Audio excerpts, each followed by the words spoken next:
Hey everyone, what is going on? Welcome to the stream. I don't know, it might be a solo stream for me tonight. I talked to a few people and they were like, yeah, I'm down to join, but I haven't heard back from them, so we'll see what's going to happen. Hope everybody's having a good week. I actually went out and we saw the Beetlejuice movie tonight. We saw it earlier today, actually. And I don't know if anybody has any interest in that or not, but I will give like a spoiler-free thoughts of the film. So if you're a fan of Beetlejuice and you were thinking about seeing the movie, my thoughts on it are it was okay. It was just okay. It wasn't great. It didn't blow my mind. I think a lot of movies from that era, from like the 80s that they're trying to make sequels to, don't hit the mark for me. And I'm not really sure why. There isn't like one specific reason why something isn't working. Like Coming to America, the second Coming to America, I did not like that film at all. I didn't like it. There was a sequel to Beverly Hills Cop that came out on Netflix. I think it was Netflix. We watched that. I thought that was okay. That wasn't great, but it was okay. But there's been like this trend of them going around and doing this.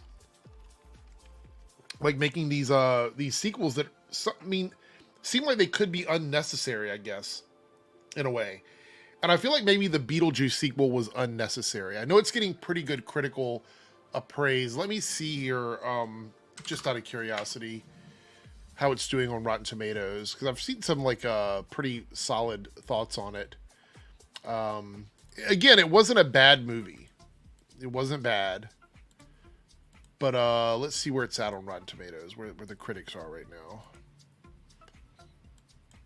So it looks like people are enjoying it. It's a 77% critics, 87% from viewers. So it seems like people are enjoying it. Both myself and the people that I went with were not super impressed with Beetlejuice 2. Primarily, like if I had to give a reason why, and I think some of the critics have also addressed this in their reviews, there was a lot of unnecessary characters in the film. I would say at least 2 or 3 characters that were completely 100% unnecessary. One of them, it plays a major part in the film, that if you remove that character completely, the movie would still pretty much be the same film. So I don't know, wasn't super impressed with it, but if you're a fan of Beetlejuice, if you like the first movie, if you like the people involved in the film, I think you'll have a good time with it. But honestly, I was expecting something completely different. So give us some shout outs to some of the people in the chat. What's up, Fetman Plays, Temple, Jeffrey Dirksen, we have Screwface Capone, Defunct is here, good to see you. Abdi's in the house. Hero's Journey is here. Good to see you, Hero. Zaya is here. Headless Ninja, not Headless Ninja. Light Lord is here. Needs Mo X-Men series. Jose is here. What up? Eric Crash is here. What's up? Hey, everyone. Hope everybody's having a good night. We had a massive weekend. I think my busy summer is sort of coming to a close. Because the holiday weekend, this past weekend here in the United States, Labor Day weekend, sort of signals the end of the summer season for where I live, which is at the ocean front. So it's a resort area. And because of that, our seasons are sort of locked around holidays. So, you know, it's going to slow down a bit for me. King Mike Todd says, the Beverly Hills were all good. The recent is good. I just thought the daughter was annoying at times. The third gets overhated, in my opinion. I didn't mind the more recent one. I didn't mind it. I'm always questioning sequels, you know what I mean? And then you'll have something amazing like Alien Romulus, which is absolutely amazing, will come out, and it's like, oh, I see why they did this, because this is great. So you'll have that happen, and they'll be like, you know, you'll change your mind and your perspective on a lot of things. This movie for me just didn't land.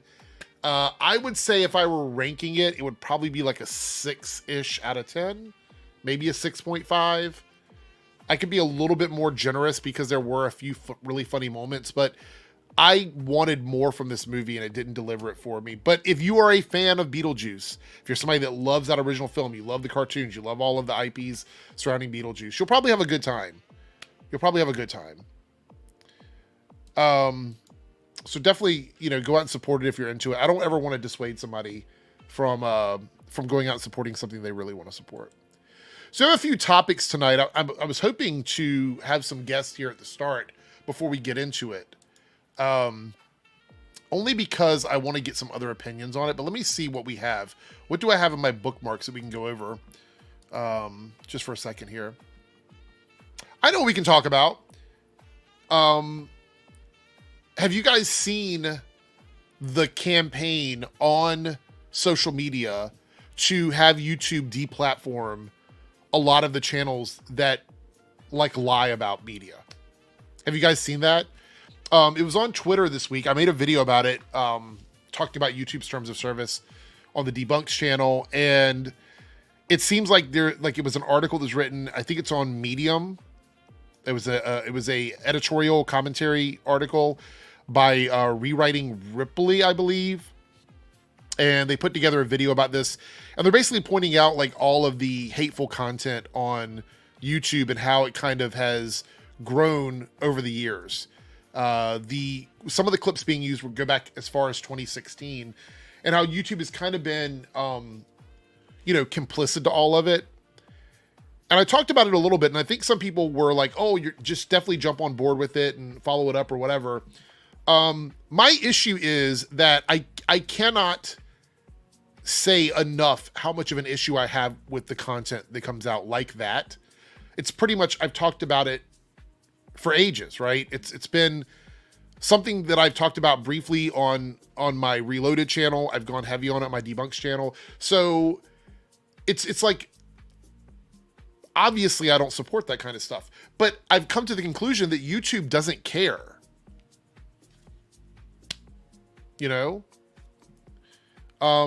Yeah, I mean, this is the thing. YouTube doesn't care about these things. I wish they would hurry up and add the notes feature or the community notes feature for videos. I think that would help to fight back a little bit against some of this stuff. But ultimately, YouTube makes money off of channels that do this kind of stuff. So I don't think they're going to go hard on it or anything like that. I don't find YouTube to be, a hero in all of this or an innocent bystander. I think YouTube is complicit to a lot of it. And so they're sitting around and just watching it happen. Every day you log into this app and you get inundated with content after content after content that is just lies. I mean, the fake AI trailers, we talked about that a couple weeks ago. There's an entire channel. What is it? Culture Crave? You guys know what channel I'm talking about. They make fake AI trailers of upcoming movies, upcoming TV shows. Some of them aren't even real. Those are all over the place. Obviously channels that are making negative content constantly all the time. They don't care about that. So yeah, I mean, I feel like they're not going to do much about it. They're just not going to do much about it. So we'll see if anything comes of it. I don't have any expectations from YouTube because, again, I think YouTube has kind of turned a blind eye to all of it. And they're just kind of letting it go. All right. Hey, what's up, Gwendolyn? How are you doing? Good to see you. Fetman says they'll likely never do anything about them. Sadly, hell, they literally dragged their feet and did the bare minimum last year with SS Sniper Wolf when she broke TOS. Yeah. Yep. 100%. All right, so let's go ahead and talk about the first subject, which is the Joker 2. Now, we're going to look at the Rotten Tomatoes score for this, only because I kind of want to gauge where the critics are right now before the fans start going in on this. And it looks like the critical aggregated score for this movie right now is a 61%. And I will say, it seems like I saw a trailer tonight, a new trailer that I haven't seen for this movie at Beetlejuice. And it does seem like it's more of a musical thing. Like you could tell there was sort of like these dream scenes with Harley and Joker together and things like that.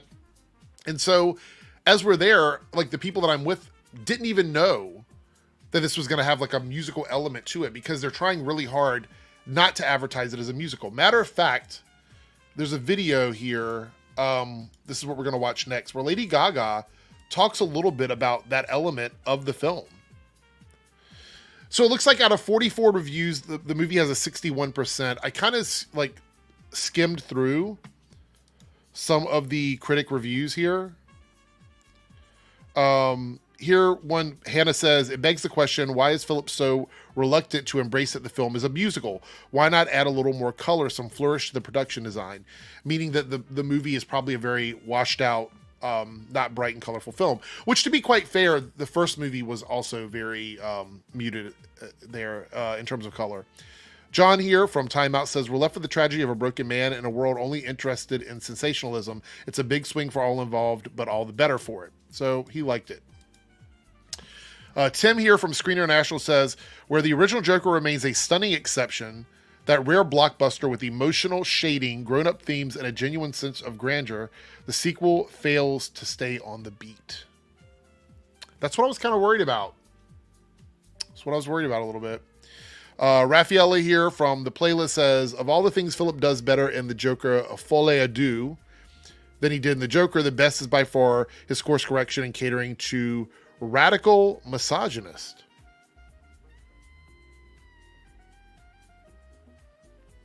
All right. I don't even know what that means because I mean, obviously I haven't seen the movie. So there we go. Joker folie à deux is absolutely, I hope I'm saying that right. I don't know French. Absolutely not what you expect it to be, but that's not a bad thing. The story of a man who refuses to be anything but himself right till the very end, and that's what makes the Joker sequel so deliciously subversive. Interesting. Last one I'm going to read here is from Alex. One thing the Joker folie à deux really does get right is how that version of the Joker is not really a bad guy. He's a mirror for society. Wow. There's some more here. We're not going to read those. 61%. I want to point out that the original Joker film, the critical score at the end of the day, was 69%. So we still have time for it to go back up. I don't know if it'll get higher than that, though. I don't know if it'll break that percentage for them. I'm not sure. Not sure. And Cody here says, Variety actually spoiled the ending. It's out there. Okay, so avoid that, everyone. What? Is this like this? How many times has Variety done this? I feel like Variety has spoiled movies multiple times now.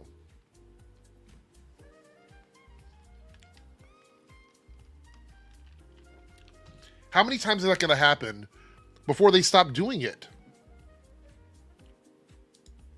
So weird. Quinlan says, what the hell? Why is Armor Wars being canceled? I'm looking forward to that film with all the rewrites and directors jumping ship. I know Blade is hanging by a thread, sadly. I hope they keep them, though.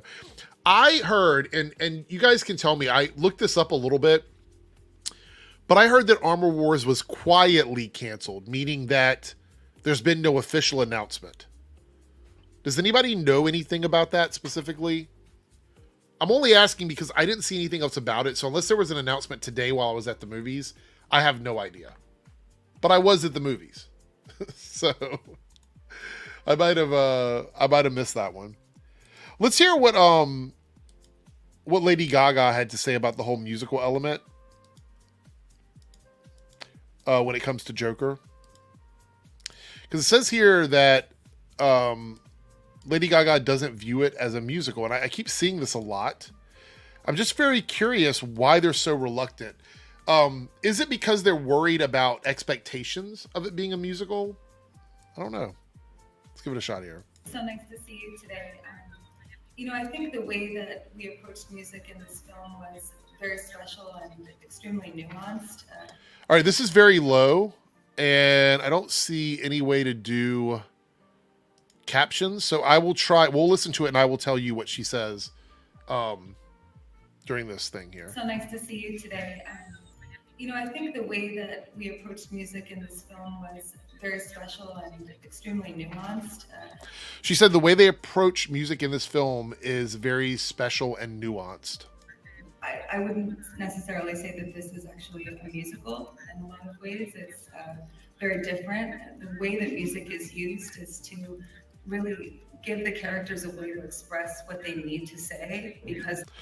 So she says it's not a musical because it gives the characters a way to express what they need to say. Look, I know Lady Gaga is a professional. I don't want to correct her on this one, but that's literally what a musical is. That's literally what a musical is. Like when you watch a musical, it is characters expressing themselves through song. It's really weird. Is my are my headphones messed up? Is that why I can't hear it? Hold on. Let me see something. I think my headphones might be messed up. Let me double check. All right. Let's see. Yeah, it's the definition of a musical. Here we go. The scene and just the dialogue is not enough. So, like Joaquin said, we did a lot of this live, and in a lot of ways, the pianist that was on set with us was sort of like an actor off camera in the scene with us. And we worked really hard also on the way that we sang. And for me, it was a lot about kind of unlearning technique and forgetting how to breathe and allowing the song to completely come out of the character. And, you know, they're talking about this movie like it's going to be some weird art house film. You know what I mean? Like I had to change the way my brain works. I had to rewire the very essence of my being. Like all of these things. Like, it's like what are we talking about? Like, I mean, yeah, Defunct, right. This isn't the first time they've claimed it's not a musical and then gone to describe it essentially as a musical. Like, I don't totally get... I'm waiting... I know critics can't say but so much, really, but I want to hear why it's not a musical. Like, what is the reason it's not a musical? If it's characters expressing emotion through song instead of dialogue in scenes, that's a musical. All right. Like Todd said, you know, he always felt like Arthur had music inside of him. And I think for me, I really wanted to help execute Todd's vision for what this could be with music. So nice to see. All right. I don't know. It seems a little weird to me they're going out of their way to diminish the musical aspect of it. And I wonder, like, critics probably go in with a different expectation. However, if fans go in and they're not expecting it to be a musical, like if they've gone to all this trouble to hide the fact that it's a musical, I don't know if that's going to... I think that might backfire on them. Let me see here. Hold on. What was this movie? I'm trying to look up a movie. It was a Johnny Depp movie that I remember came out, and a lot of people didn't know it was a musical. They went to see it, and it kind of ruined the film for them. Do y'all remember what movie that was? I think it was a Johnny Depp movie. Was it a Tim Burton movie?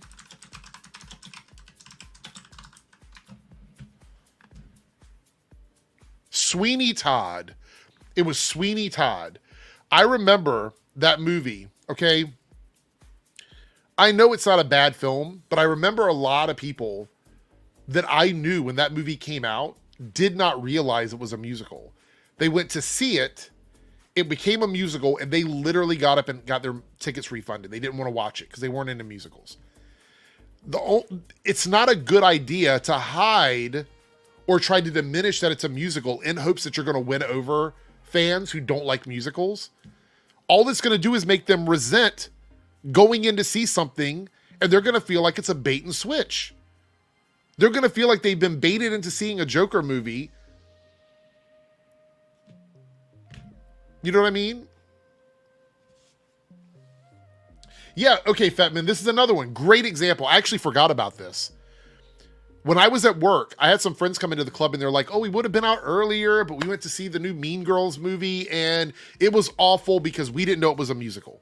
That's always what followed up why it was bad. It wasn't that the actors were bad or that anything else was bad. It's the fact that the movie was not advertised as a musical, even though it was based on a musical.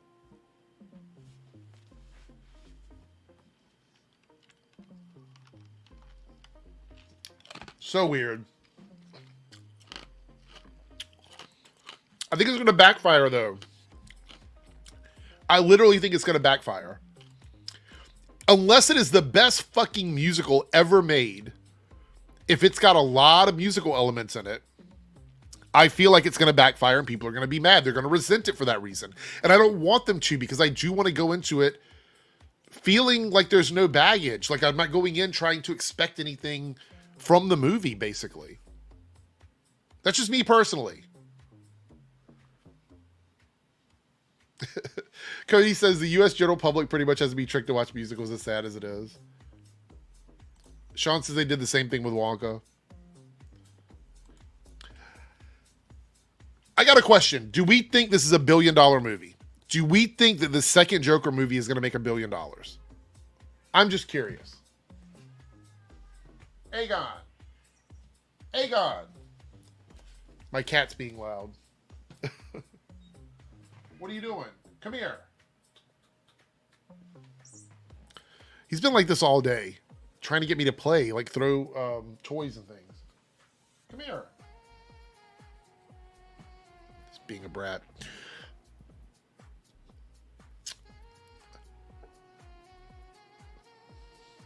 At this point, no. Interesting.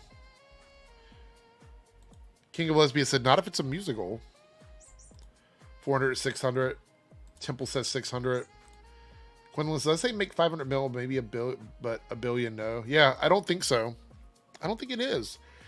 I don't want people to judge it too harshly on all of that.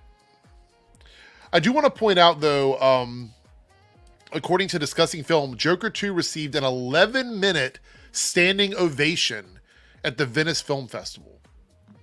11 minutes. I don't know what that means. I don't know what that means, to be honest. Yeah. I'm worried about it, though. I am a little bit worried.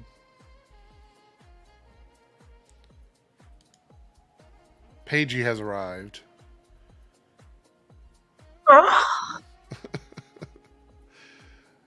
You got to hear the tail end of my Joker discussion.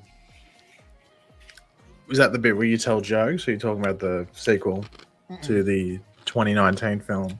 Well, I went and saw Beetlejuice 2 today. And they had a new trailer for Joker that I'd never seen before. That actually had some of this, like, a portion of a song in it. And people in the theaters were kind of like, huh?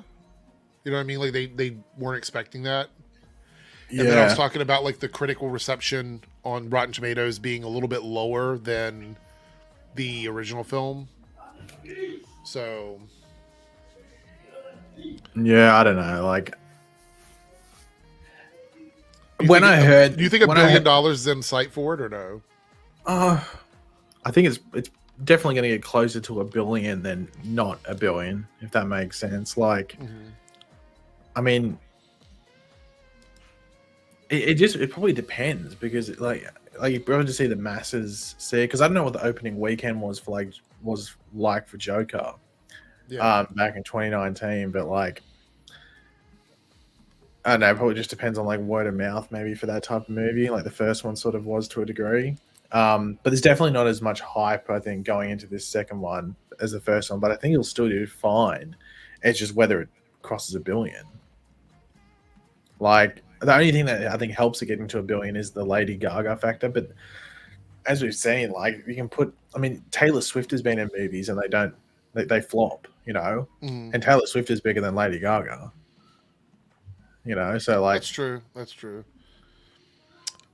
I did want to talk briefly about Joaquin Phoenix and this other movie that he skipped out on. Do you remember this? Yeah, it was from like about a month ago, few weeks ago. It was Todd Hayes, a Todd Hayes film. I don't feel like he actually answered the question, though. That's the thing. Like, it feels like he skipped the answer. So it says here, Joaquin Phoenix, when asked about why he abruptly left Todd Haynes' next film only 5 days before filming began, and this was the quote here: "It would just be sharing my opinion, and the other creatives aren't here to share their piece. It doesn't feel like that would be right. I don't think that would be helpful, so I don't think I will. Thank you." What the fuck? Like, yeah, just sort of a nothing. I think it's because he knows probably whatever he says isn't probably going to please people as to why he left. he was a producer on this project too. It wasn't like he was just in it. He was a producer for it. Yeah, if anything, this is probably one of those ones where he was probably doubting himself for a while with it, and then like he probably was thinking about quitting previously, and then but then left it way too long. I think so. Look, as much as this annoys me, I actually think this is the smartest thing actors can do nowadays. Is if you don't have an answer that has been like, your publicist hasn't approved it for you, just don't give an answer at all. I feel like in this era, can you imagine anything he would have said? I truly believe this. Anything that he would have said about this, regardless of what it was, it would have been the wrong thing to say. Yeah, or at least in the eyes of the public and stuff, they were always just like they would have just been waiting to, see what he had to say, and it would have been wrong no matter what. Also, I will say this: when will he ever be in a situation where everybody involved with the film is sitting in a room together? So we'll never know the answer. Yeah. If you look at what this is, we'll never get an answer to this. Now, that doesn't mean we won't hear something from somebody else. It just means that he'll not give us an answer. We won't hear anything from him. But anybody else involved with it wants to say anything can, I guess, at this point.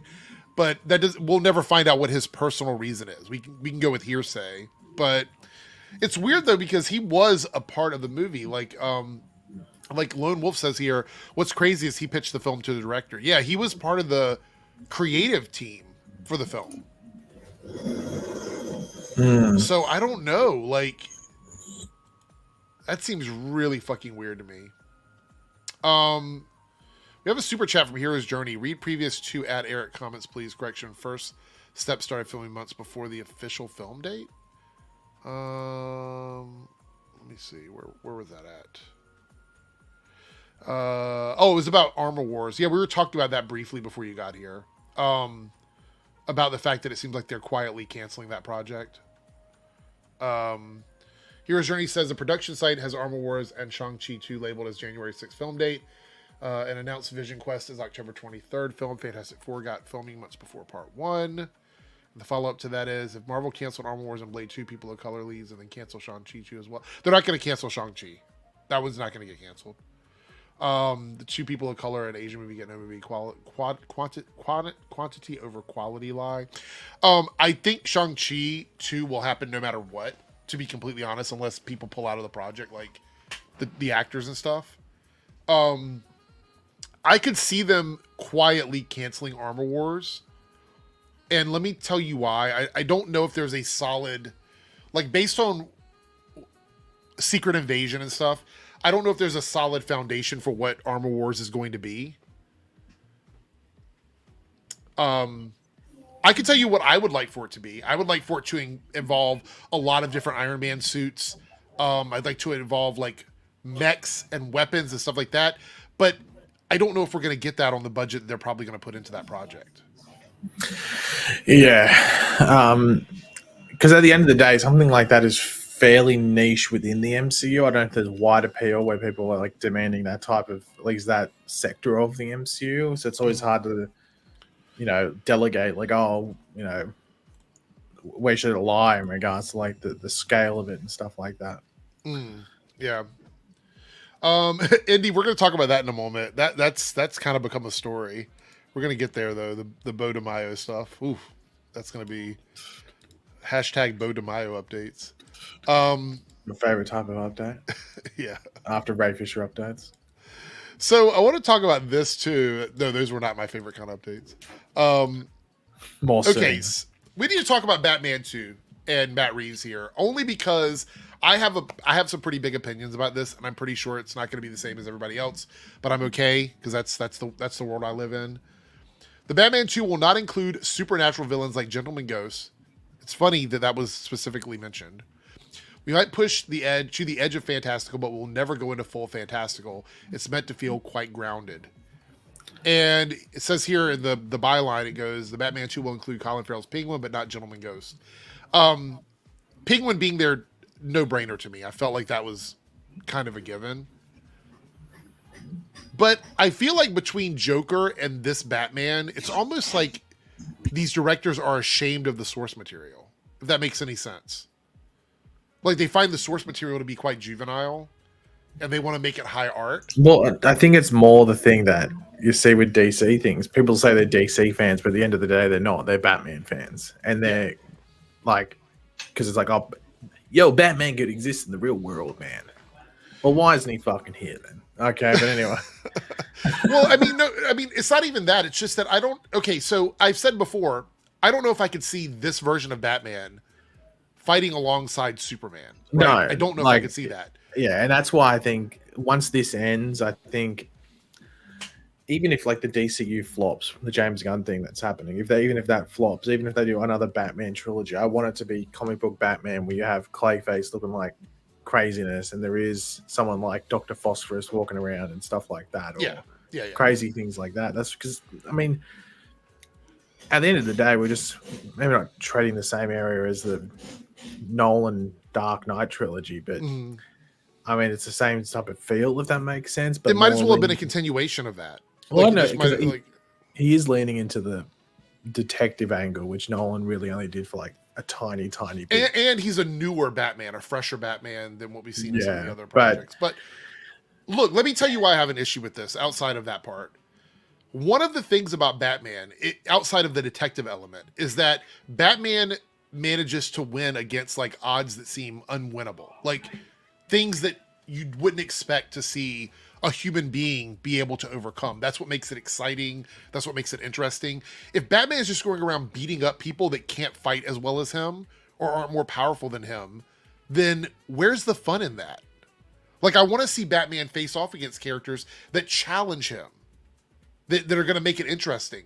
Like, Penguin is not going to be a physical threat for Batman, and he's basically just a gangster in the city in that regard. Because if we're not going to see the kind of Penguin shit we would see in the comic books, you know what I mean? Like weird weapons and, you know, funny, silly, like Penguin-based things that you'd see in the comic books. If we're not going to see that kind of stuff, then what are we going to have? It's just going to be Batman versus the Sopranos. That's all it is. And then he talked about like dealing with the underground of Gotham and stuff. Obviously, he's talking about the Court of Owls. In my opinion, that's the only thing he could be talking about. Yeah, which, I mean, if you go into one storyline, I guess, unless you take out Talon, that probably suits into here in regards to like just quote unquote properly adapting it. Obviously, you'd have your own little flair to it and stuff like that to make it your own. I'm so tired of this though. Like, I'm just tired of, like, we've had grounded Batman forever in live action. Give us something better. That's what I hope the DCU Batman is more like that 19s, like the kitschy type stuff. Like, I want to see more of that. Well, yeah, and I think that's the silver lining to this all is that we are going to get like proper Batman. I know Batman fans probably don't like to hear that because they like the ones that like, you know, the grounded movies and stuff like that. But you're going to get like proper DC Batman. Hopefully, fingers crossed. He doesn't need to be slapstick humor. Like, that's not what I'm asking for. I'm not asking for him to fall over and bump his head on a door or something like that. And you know, no, but you want a to feel like peel. Batman's living in the world of DC. He's not living in the world of Gotham City. He's living in the world for example, of DC. this tells me that this Batman film and the next film is just going to be him with street level criminals. And that's it. That's all we're going to get. Well, I think it's no shock and surprise. But I think it's just going to be tying into the, especially if it's Court of Owls, like the first one was talking about, like the corrupt nature of Gotham. I'm assuming so no Ra's al Ghul, none of that. Like, we won't. Well, I'm fine with that. I wouldn't want him to. I wouldn't want this universe to use. I expect this universe to use someone like Court of Owls, probably minus the over the top talent. But the Court of Owls to me doesn't even make sense from the perspective of like a year 3, year 4 Batman. That doesn't make any sense to me.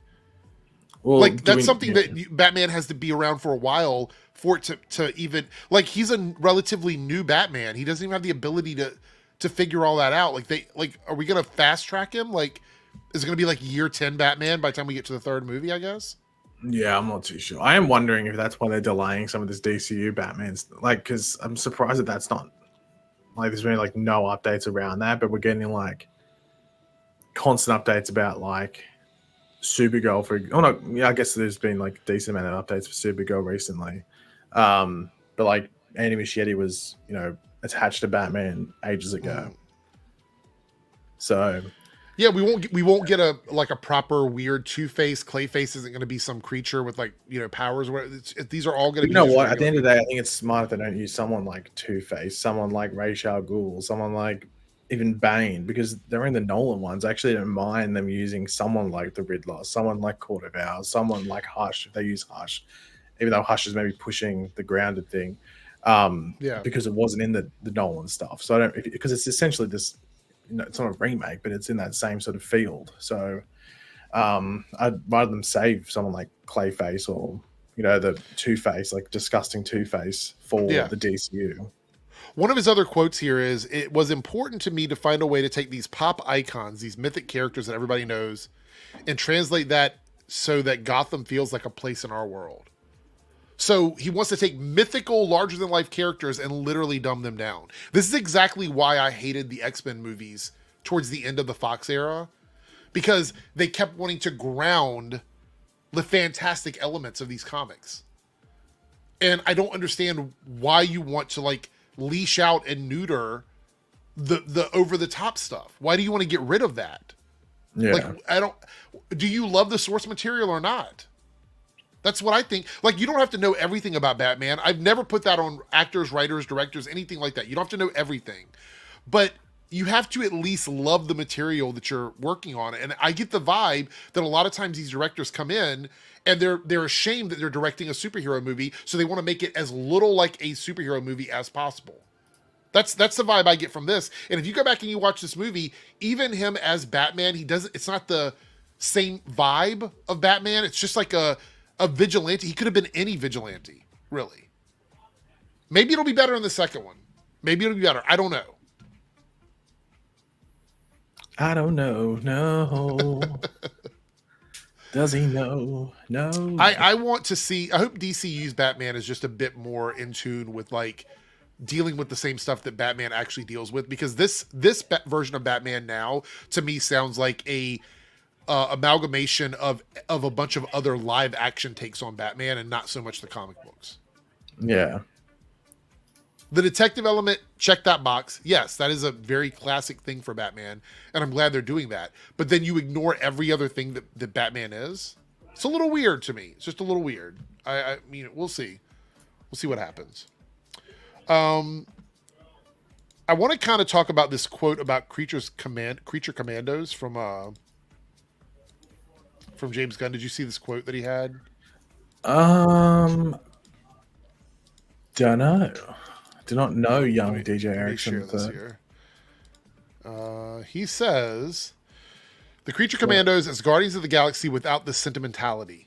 The Guardians are all really good characters at their heart. That just isn't necessarily the case with the creatures." So he's literally already. This is probably not what people wanted to hear. They don't want to hear that he's basically just making Guardians of the Galaxy with different characters, which is. That's what a lot of people are framing this quote as. What do you think?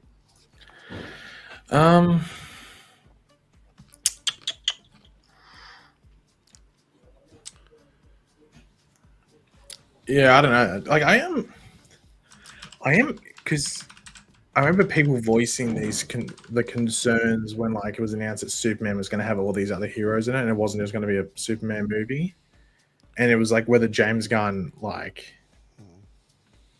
needs there to be like a lot of characters and a lot of characters with like dialogue, like focused dialogue.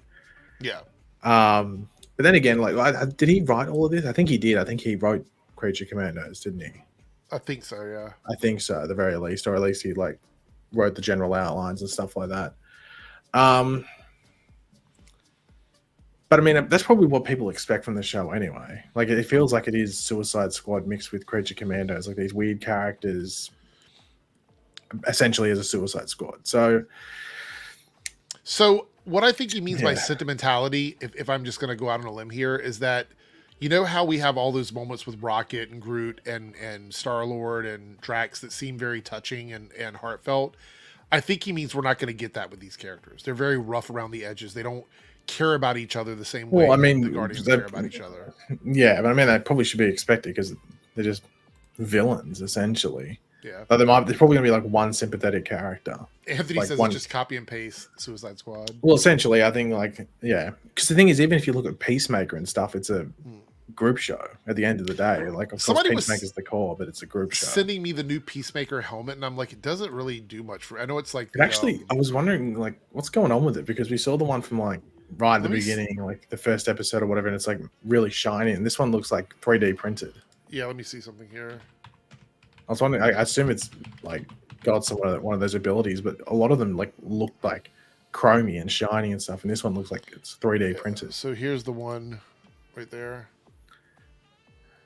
What do you mean, you people, Malcor?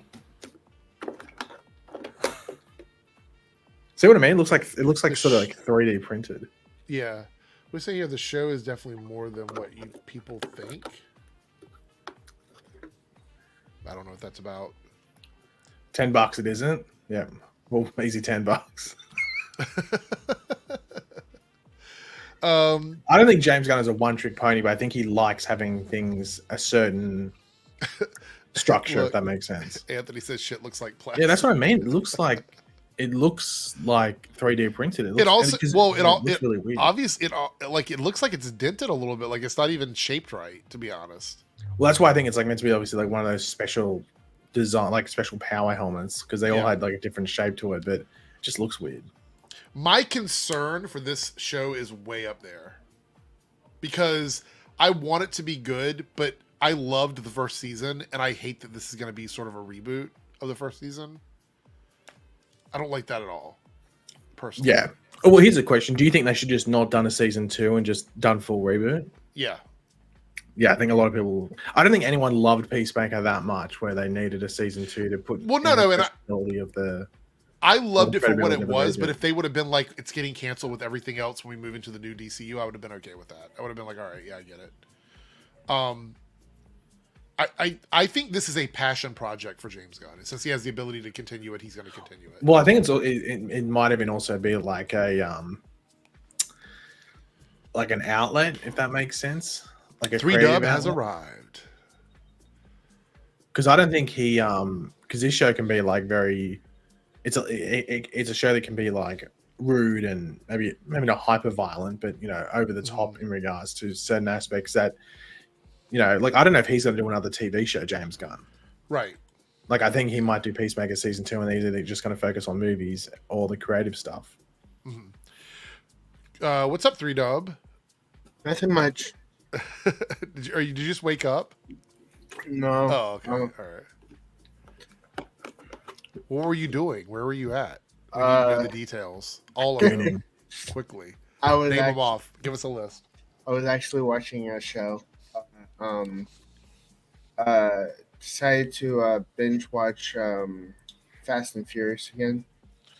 I watched all of them to get ready for the movie that just came out a couple years ago, and I regret it because the movie that came out a couple years ago isn't very good. So, which one? Whatever the last one was, I don't remember the name of it. Was it the one in space? No, it was the one after that. So Aquaman. Yeah, that one, yeah. Cody here at the $5 super chat says people forget this was meant to be part of the DCEU, and Superman was supposed to be a separate trilogy like the Nolan movies. Are we talking about are we talking about Peacemaker or the Batman? I think he's talking about the Batman. Okay. Because that was meant to be the Ben Affleck one, and then it changed where Matt Reeves was directing Ben Affleck's Batman. That's true. Yeah, that's absolutely true. And then Ben Affleck with the role, and they put Robert Pattinson in there. Yeah, I don't know that. Like, I'm a little bit nervous after the news we're hearing with some of the casting. Which, by the way, unless something's changed, I didn't hear any confirmation about Josh Brolin being. No, it's still. Green Lantern, so. Well, they released those other candidates, the 4 other people. Yeah, we're gonna look at that in a second too. What made me worried was when they said that they were going to be making a Batman-less movie. I'm like, how can you make a Batman-less movie with Batman? And then I watched the Batman. I'm like, okay, there's Batman in it. Okay, so I have a question. Do you guys think that this show is going to be the same vibe as the first show, or is it going to be more serious?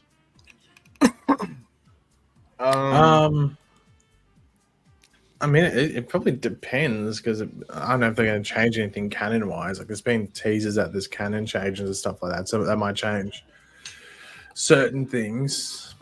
But I mean, it'd be weird to renew and go out of your way to make a season 2 for it. Really, amongst everything else getting rebooted and then make it a completely different thing. Yeah. I feel like this is either Zaya. This is either a troll question or I don't know. Would you agree Zack Snyder is the best visual director? No.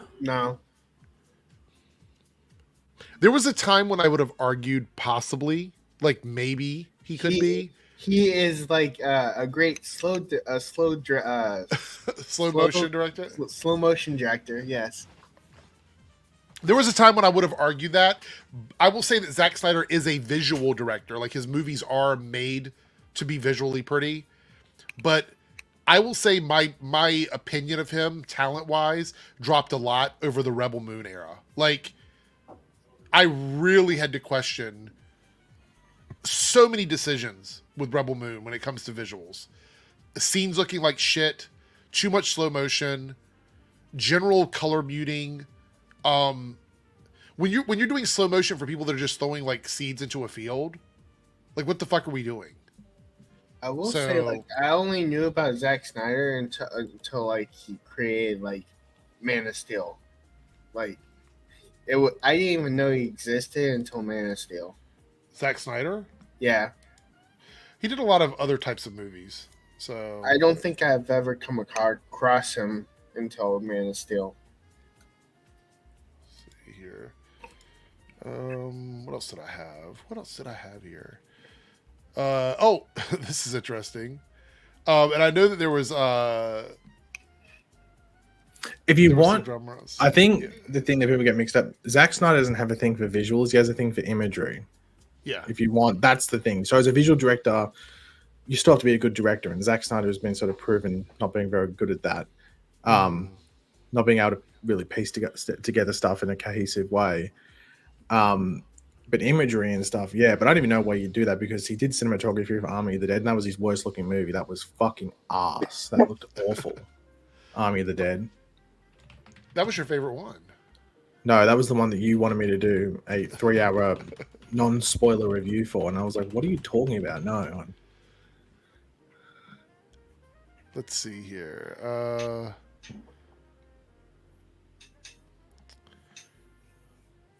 Trying to find the comments that he made. Who? George R.R. Martin. I can't find them. Looks like they deleted the page or something.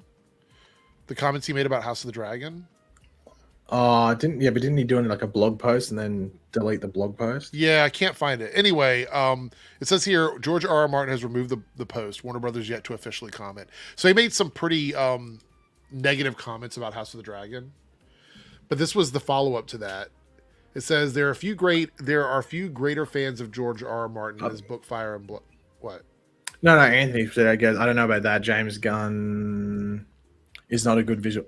I don't think anyone in this world would say that James Gunn's a great visual director. He's a good writer, and that's where he goes into the directing side, because he's able to handle his own stories. Yeah, I would never argue that he's. I don't think James Gunn will go down the top 100 directors of all time, but he'll go down as like just a decent filmmaker. He does have a style, though. There's a very solid style there. There are a few greater fans of George R.R. Martin in his book Fire and Blood and the creative team at House of the Dragon, both in production and at HBO. Commonly, when adapting a book for the screen with its own format and limitations, the showrunner ultimately is required to make difficult choices about the characters and stories the audience will follow. We believe that Ryan Condal and his team have done an extraordinary job, and the millions of fans of the series have amassed over the first 2 seasons will continue to enjoy it. Now, I'm going to click the link here. Maybe this article has his original statements in it. Pawn.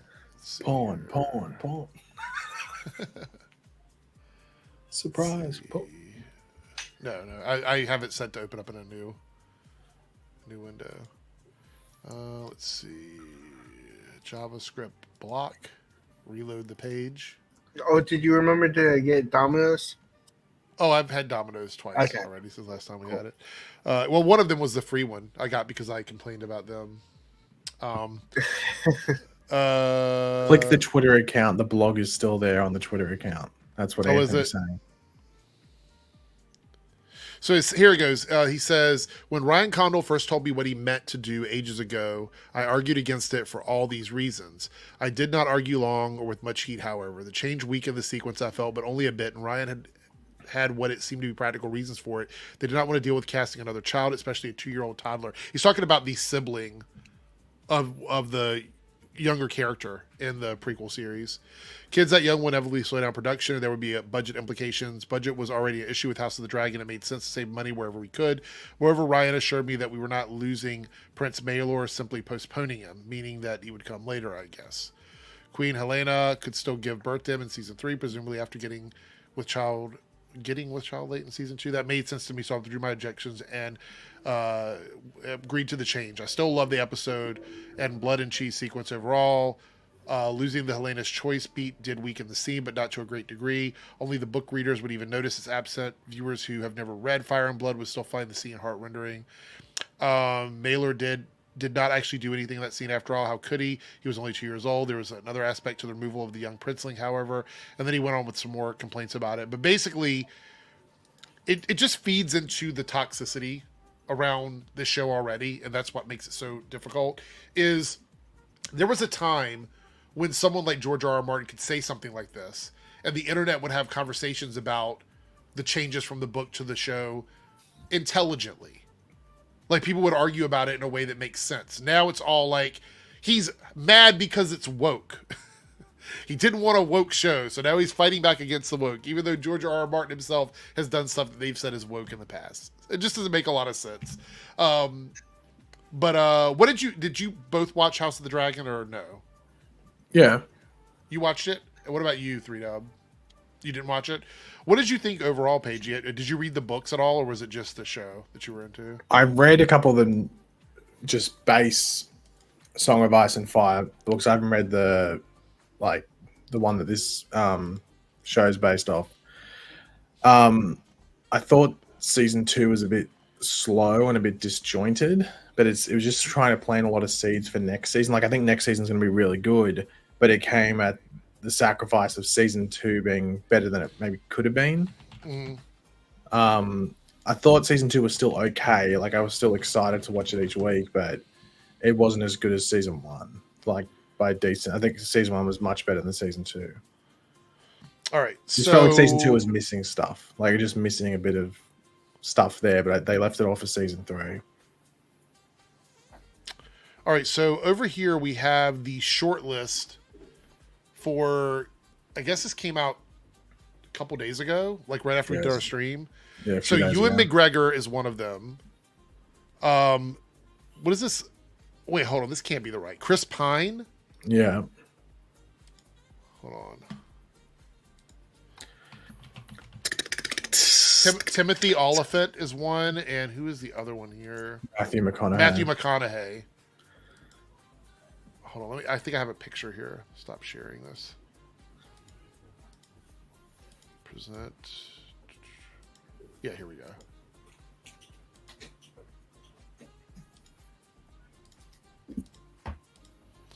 So this is the short list along with Josh Brolin. All right, so what do we think about this, chat? What do you guys think about this? You have any dog in the fight for this one? I mean, Chris Pine is would be my first choice.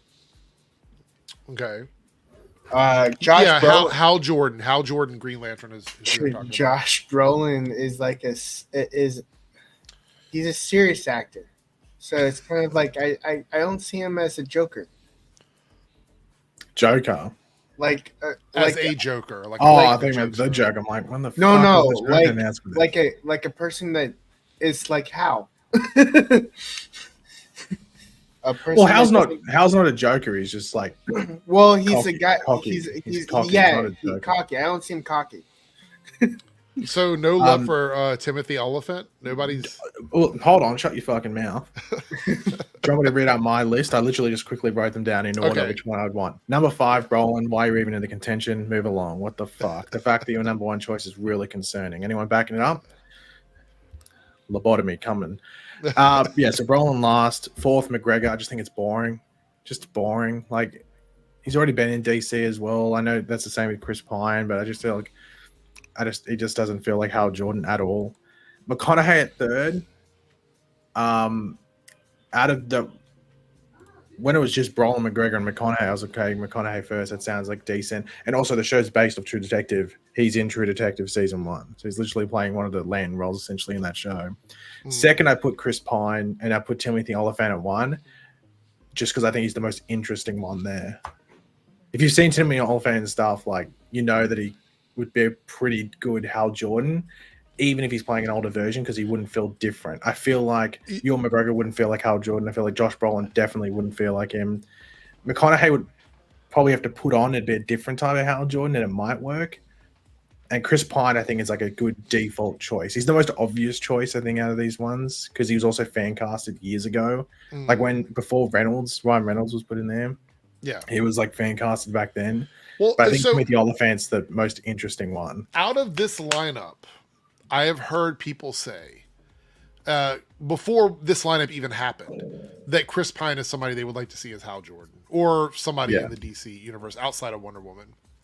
And also, not that all these other guys are unattractive, but I think Chris Pine has that like ageless appeal to him. Like, he's a handsome guy. If you dye his hair, he looks like he's 40. A lot younger than he actually is. Yeah. And also, he has that range of being a dick. So he can, yes. 100%. If you watch Star Trek, you'll know. So, yeah. People are jumping the gun here. I have the other article here right in front of me with the. Someone was saying like Matthew McConaughey would be a good Norman Osborn, and I'm like, I can only see it right now. Spider-Man goes, I got bit by a spider, and he goes, all right. All right, so for Lanterns, it says the studio wants Josh Brolin because because Hal Jordan is an older, gruff, no nonsense mentor to Jon Stewart. I still don't see that as a reason why you would cast him. Yeah, personally. Well, yeah. It's. I think we went over that the other day, and I've still got a headache from it.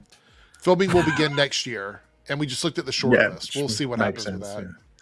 Yeah. Superman, it's fantastic. Goes all out with fantasy and sci-fi. I mean, that sounds promising to me, but. Again, I need to see a trailer. I need to see something else. We still haven't gotten a very good official look at the suit. Like, we've had that sit-down picture. We've had set photos. We still haven't gotten a really good official look, which I'm waiting for. I have no doubt that Superman will be good. I'd be very, very surprised if it's mid to underwhelming. I think that movie is going to be good.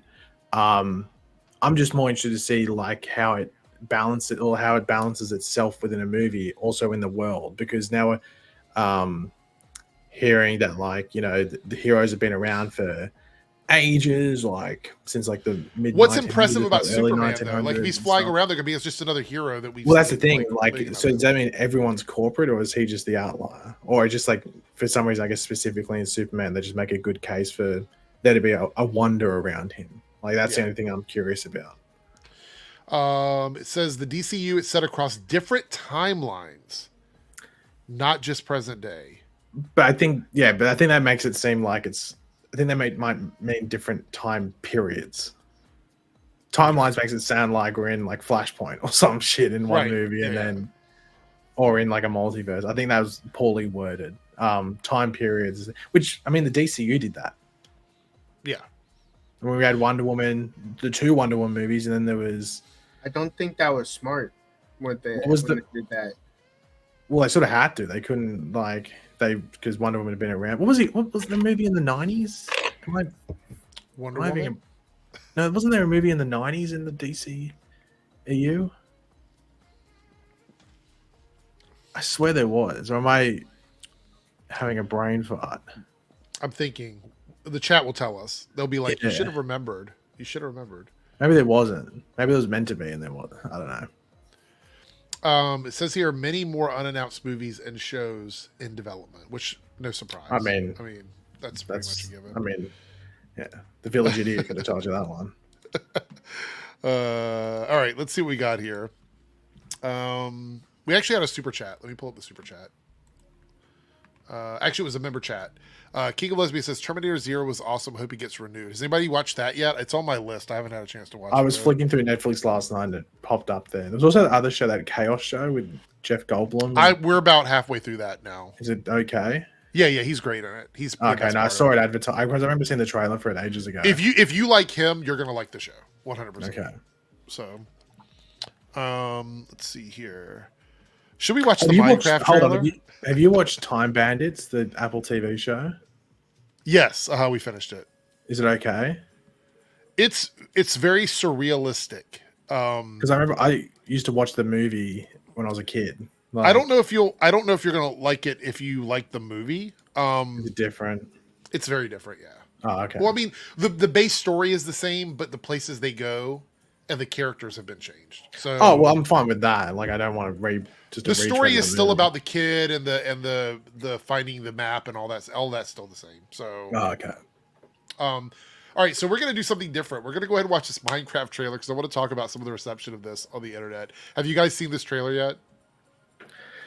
Yes, Minecraft. Okay, I'm not the biggest Minecraft fan. I mean, I've played it, but I know some people love Minecraft, so I'm going with like a casual viewer watching this because I mean, I'm not like a hardcore Minecraft person. So lies.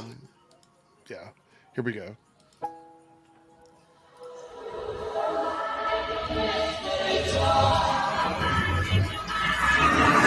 Right this way.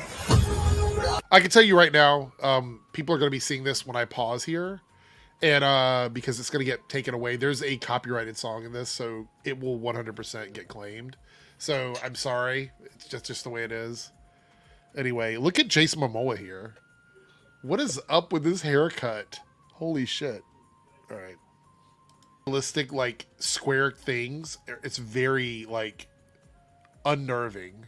Yeah, it's a bit off-putting, but you know what I mean. Like it reminds me of that first Sonic thing where something about it looks really like that. Looks like flesh. It looks like actual flesh over a skeleton. Yeah. I don't know how I feel about that. I am Steve. Okay, I've seen a lot of complaints about this. We're going to pause it here because I want to get your reception and the chat's reception to this. Is it true that now it is mandatory to cast Jack Black in every video game adaptation that's made? Yes. Is that the reality of it now? Is that where we are? Well, he isn't in Sonic yet. Give it time. I like Jack Black. Don't get me wrong. But I'm starting to get this vibe that they're just picking him for video game movies because they're trying to capture the success of Super Mario Brothers. What do you think, Paigey? Thoughts on that? I know I'm going against the grain because I've seen everyone having a whine online.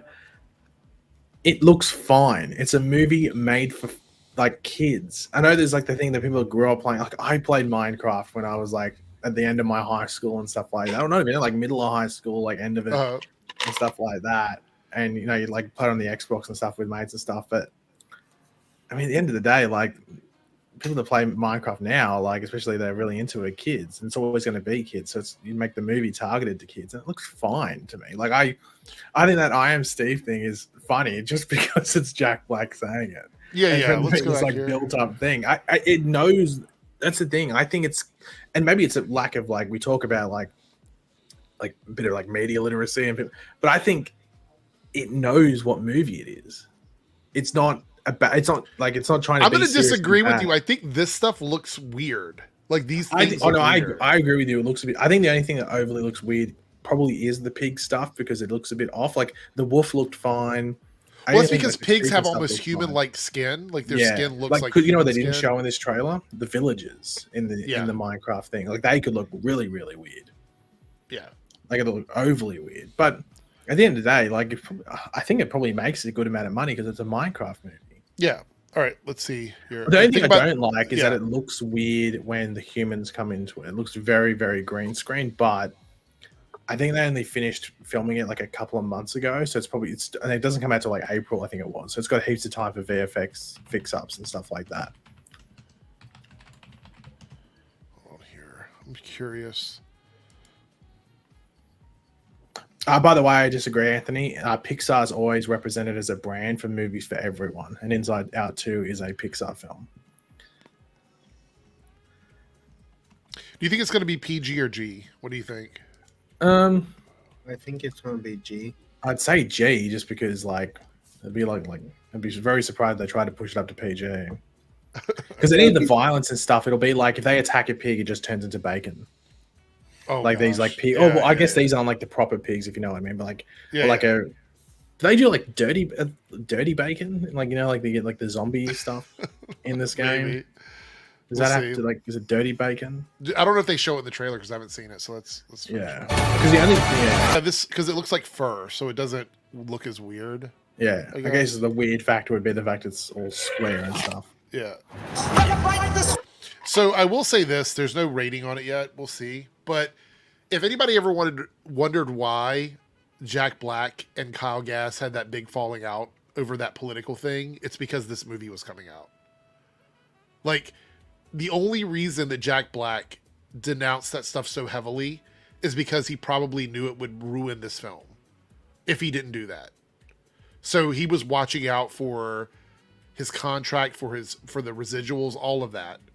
Because had he gone along with that, even though it's free speech and all of that, they probably would have had an issue with him doing that, because they want to appeal to as many people as they can. So they would have been upset if he didn't like say, "Oh, I'm denouncing that" or whatever. 100%. I just realized it's coming out on 4x4. Oh, it is. That makes no sense because a cube is in 4x4, and I think they build on 3x3 in Minecraft. But anyway, do they? Well, you I blew guess my mind for a second. Square has 4 sides, I guess. You blew my mind for a second. Does a square have 6 sides? No, the movie. Cube has 6 sides. So you're talking about a square. Minecraft cubes have 6 sides. A cube in general has 6 sides. What are you talking about? Right, but you said square. So why would it be a square? It's not 2-dimensional. It's 3-dimensional. Yeah, but if you look at it front on, it's a square. But it's actually a cube. Yeah, Minecraft isn't a 2-dimensional game. Yeah, but if we entered 3D vision and stuff and got to flip it around, then we could see all 6 sides. But if you look at it front on, it's 4 sides. The movie filmed in New Zealand, though. Didn't film in Australia. Filmed in New Zealand. Really? Yeah, I got out of high school, so I don't have to do math. I don't even want to pull up the comments that are being made about this because they're pretty bad. Well, someone just said all the Minecraft, but it's like, are they like the target audience of kids? It's like, what would a 20-year-old Minecraft fan want from a Minecraft movie? Like, look at this comment. I don't even know. Here. Like, I know that's like a legitimate question. Did you see this? Like, this is the kind of stuff that's being said. Just unnecessary dumb shit. Well, do black people play Minecraft? That's. Well, it's not even asking black people. It's saying it blacks, which is extremely derogatory. Yeah, it's like that's extremely derogatory. Like, it's not even asking the question in a legitimate way. What's AF post? I don't know. It's a screenshot here. Oh, okay. No, I just thought because. But the blue. Oh, I guess Epimetheus has the blue tick as well. Yeah. Well, the blue ticks are always garbage. Well, here we go, Zaya. You're 20. What would you want the movie to be? A live action Minecraft movie. What would you want the movie to be? I don't even know because I wouldn't even begin. Yeah, I don't know. Like, if I think of a movie about Minecraft, it's something like this. There's so many takes like this, though. So many people saying stuff like this, and it's like these are literally just characters who I think are dropped into the Minecraft world. So why do you care? There's no lore behind it. You know what I'm saying? Like, usually when they argue about stuff like this, they argue like, "Oh, the lore of the Little Mermaid was that she was supposed to be white, so therefore I can argue that she shouldn't be black." This one is like just racist. It's literally just racist. I thought you were talking about just in general the plot, not this specific trait. Apparently, the thing is that like they all know each other or something, and then they find 2 blocks, they put them together, and it creates that portal, and they go in, and they lose the block, and they have to find the other block to get home. This is like a weird version of Jumanji. Yeah, but my point is though, like, not that it ever wasn't wrong for them to do it. They always had some sort of like, oh, we're saying it because of like bad writing, or they're changing the lore, or the character's been changed from the comic books to live action, whatever. They always have some sort of like crutch for why they're doing it. This time it's just like fully just racist stuff. Or whatever. No offense, Eric, but like, I don't. If I ever see a blue tick on something, I don't say that's anyone's actual proper thought. It's just all. No. You're right. You're absolutely right. 100%. 100%. Actually, you know what's the most annoying type of rage bait? Sure, you can look at that, but that's just a tweet. Whatever, you can just choose not to. I don't even respond to those things anymore. I just the most annoying like, rage bait. I don't know if you've seen it. It's on Twitter, it's on Instagram, and it's on TikTok. Is those fake hospitality stories where they play 2 characters and stuff? And the ones that the skits that people do where they pretend and they go, "This is based off a true story." My fucking ass! They're all fake. It's rage bait content, and people go, "Oh my god, I can't believe this happened," because it didn't. Someone just wrote the skit down and then said it was a true story, and made it as like infuriating as possible. Right. So here, let's talk about the maids. Let's talk about this Beau DeMaio stuff. So there's a couple of things going around. I think somebody actually did get this information. Paige, maybe you sent it to me, that has like some statements from him or whatever. It was from the article, like I have no idea. Hold on. I've got some. You sent it to me so I can look at it. Oh, did I? Okay, I think. Well, you sent it to me anyway. You're like, you sent it for a topic or whatever. Let's see. Anyway, so this doesn't look good for him. Honestly, this doesn't look good at all. And again, I'm not saying he is guilty, that he did any of this stuff. I'll tell you why. What? If he's not guilty, he's gone out of his way to make himself look as guilty as possible. Well, that's what I mean. Like that's what I'm saying. What person announces their innocence through a paid service? That's the weirdest fucking thing. Not even that. He's denying being horny in the office and sending people photos by linking us to a post on his OnlyFans where he posts said photos. Yeah. Yeah. Hold on. I'm going to read here what was said. All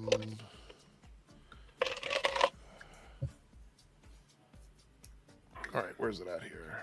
Yeah, this is an article. Okay, but my thoughts on this is, if you are innocent of something, the last thing you want to do is limit the amount of people that know you're innocent. You want everybody to know. Why the fuck would you put it behind a paywall? Why would you do that? Hey, and then there are people under the tweet going, I want to support you, but I don't want penis in my face. You know what I mean? Like, they don't want to like log in to see what's really going on with him through his OnlyFans and then get bombarded with like content they don't want to see. Yeah, and apparently like the link that he put out, it must be on his Instagram or something like that, because it was to his link tree, and if you click on it, the first thing you see is like a shirtless photo of him just staring right back at you. And look, he's a good-looking guy, and some people really want that content. But you're being accused of forcing people to look at your body, and the only way you're going to reveal your innocence is by forcing people to get that content, forcing them to pay to go look at your body. It doesn't make sense. It doesn't make sense. And I've tried really hard to sort of like go, maybe benefit of the doubt, blah, blah, blah, this other stuff, because I want to be wrong about this, but this doesn't look good. This doesn't look good at all. Now, there is an article here on Deadline, I think. Where's it at? Present. And this has some of the details of this here. So we're going to read this quickly. The rumors being spread around me online are lies. They're offensive, but more concerning is that they're a smear campaign designed to discredit my credibility in order to cover up the egregious prejudice misconduct stretching from the select crew members on X-Men 97 all the way down to the top Marvel Studios. Now, I want to say this is very similar to the Ray Fisher stuff. And what I mean by that is Ray Fisher kept suggesting that other people had also been treated negatively and that there was more to the story. And then no one else ever came forward. At least I don't remember anybody else coming forward. No one came forward, but then there was a thing where like Joss Whedon like yelled at Gal Gadot in the thing, but that came out through like, I think, was it Variety or something, like doing like a massive deep dive, and then they found someone on set that had witnessed it or something like that, and then they had given that information. So Gal Gadot herself didn't say that, but then I think when she was asked about it, she went, yeah, that did happen, but didn't really elaborate more than that. Yeah, it seems like there's a lot of people involved with this particular production that are very happy to work with Marvel, like going to conventions, doing videos with them, you know, for Disney Plus, going to the award shows, all of this. He's been singled out. Now, again, he goes a little bit more detail here about why he thinks that is. Admitting that personal conflicts happen, especially in creative environments like Hollywood, DeMeo also acknowledged that he has long known that he is not everyone's cup of tea. Okay, that's cool. You don't have to be. I don't think that anyone should have to change who they are. If you're whoever you are, just be that person, and the chips will fall where they may. Yet, in a nutshell, DeMeo started today being gay, black, and open about it at Marvel Studios, and that was the real issue the company had with him and why he was tossed out, and later saw his credits for the upcoming second season of the Mutant Saga removed. Wait a minute, I thought that was because of a... Did he say that was because of a post on Instagram? I thought he said that his credits were removed because he posted something on Instagram. Now he's saying there was more to it? Well, yeah, I'm not too sure, because what we heard before is that like stemmed from it, because apparently he wasn't meant to talk about the show or like whatever it was. Right. In fact, spotlighting the timeline of his departure, DeMeo says that it was only after his initial conversation with the company HR that he no longer felt safe at the studio as a gay black man. It was shown the door. And here we go. This is something he said it on his OF, I guess. In the end, the offenses Marvel and the others have leaked are designed to distract you from what really offended them. Someone like me dared to speak the truth to people like them. They wanted me to be the black stamp of approval on this project. I declined. How so, though? How so? I'm curious what that was. I'm not saying he's lying. I'm saying I'm curious to what that even means. They wanted to erase aspects of my personality that clash or proved inconvenient with the misguided narratives they wanted to establish. That's super vague. Do you think it's because he's worried about like legal reasons he can't be specific about that? Well, yeah. Well, if you specify something, it's easier to debunk. Yeah. I declined. They tried to intimidate me with both explicit and implied threats. I was not intimidated. Everything they have done since then has been designed to not just silence me and smear me, but to crush me and remind me to know my role. I guess we'll see. Let's see. At the end of that, filing today from Friedman makes some pretty harsh claims about defendant Marvel Animation Studios for trying to shove DeMeo out and shut him up. DeMeo, who intends to detail his prior employment with Marvel via OnlyFans. I just can't. I'm sorry. It's not. Look, I'm not laughing because I'm making light of the situation. I'm laughing because I just. It's just all of that together. Like that sentence just seems like someone pulled it out of it. It seems so ridiculous to me. I'm sorry. It just does. It looks like a game of like Cards Against Humanity. Like. Yeah, I don't know. Okay. You want the truth? Pay me for it. Yeah, pay me $10 a month. Which is pretty cheap for OnlyFans, honestly. Bore witness to endured rampant discriminatory and harassing conduct during his years-long tenure with the company. Says the 6-page filing to the Downtown LA Today from Lanier Freeman Tatelman and Hooli LLP co-founder. Well aware that DeMeo possessed copious knowledge regarding Marvel's illicit and unsafe employment practices, the company sought to silence DeMeo as part of his forced ouster. Backed by an army of well-versed employee attorneys, Marvel knowingly incorporated a legal non-disparagement provision designed to muzzle an openly gay black man and restrict his statutory rights. And in fact, Marvel invoked this unenforceable provision to justify its nefarious removal of DeMeo's credits to the acclaimed series X-Men 97. So that's so that's the other reason why the credits were removed? I feel like we've been given 3 different reasons for why the credits are removed now.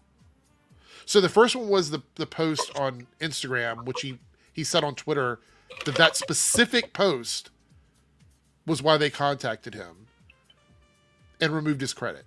Then he says on his OnlyFans that it was because he wouldn't play nice with them, I guess, and do what they wanted him to do. And then here it's saying that it was because of the provision in the contractual separation of them, which would have to do probably with the no public speaking, no podcast, none of that or whatever. But then he went to X-Men. Comic-Con and represented them like what, just under a month and a half ago. This is feeling a little sketch for me. Look, 100% if Marvel is doing something wrong, if Disney is doing something wrong, reveal it. Just like I wanted Ray to reveal everything about Warner Brothers, like bring it out and take them to court. I'm totally down for that. And if they fucked up, hold them accountable for it, 100%. But this right now, I'm getting it's giving flakiness. It's giving like biscuit flakiness to me. Like I feel like, well, it sounds a lot like you stepped the line and you're not taking accountability for stepping over the line, right? To a degree, because and to, I guess, Beau DeMayo's credit, well, not credit, but like to lean on his side for a bit. It's not like anyone's come out and said, "Oh, yes, he did this," but then again, Marvel might be like, "Well, hold on, you could be used as a witness in the court case, the trial that goes on. So it's probably best that you don't." 3Dub looks very confused right now. Well, mate, look at. Can you see Anthony's comment at 53 past the hour? Yeah. Like, and that's the thing with like a lawyer. Like, this is obviously the lawyer stating stuff here. The lawyer's always going to write some sort of like over the top termed, piece there to like line up with their client, of course. So this was the NDA here. Let's read this quickly straight through. Marvel and DeMayo hereby agree to seek the prior approval of Marvel based on the substance of any press release, news story, announcement, publicity, or comments to the press relating to the change of relationship between the parties in connection with the settlement agreement. The DeMayo agreements any of the artist services to Marvel, including artists' working relationships with anyone artist knows to be current or former employee to represented Marvel or its affiliated companies, the series, or early termination of the DeMayo agreements. So basically what that says in a nutshell, from what I can gather, is that he was not supposed to be talking about anything related to him or anybody he worked with on Marvel without prior approval from Marvel to any news outlet. So that includes podcasting, Twitter, OnlyFans. Oh yeah, OF, any of that. Okay. Once the initial mutually approved press release is issued, lender and artist can refer to such requests to the initial press release without seeking approval, meaning that there was supposed to be some sort of a statement released about why they were no longer working together. I don't think that ever actually came out. I think there was like a very vague, like we're parting ways kind of thing. Further, lender, artist, and Marvel hereby agree that the parties will mutually agree in advance to the date of issuance of any press release, news story, announcement, or publicity relating to the change of the relationship between the parties in connection with the settlement agreement, the DeMayo agreements, or early termination of the DeMayo agreements. Again, he needs to get approval for anything when he talks about like whether or not he's going to be working for them again or whatever.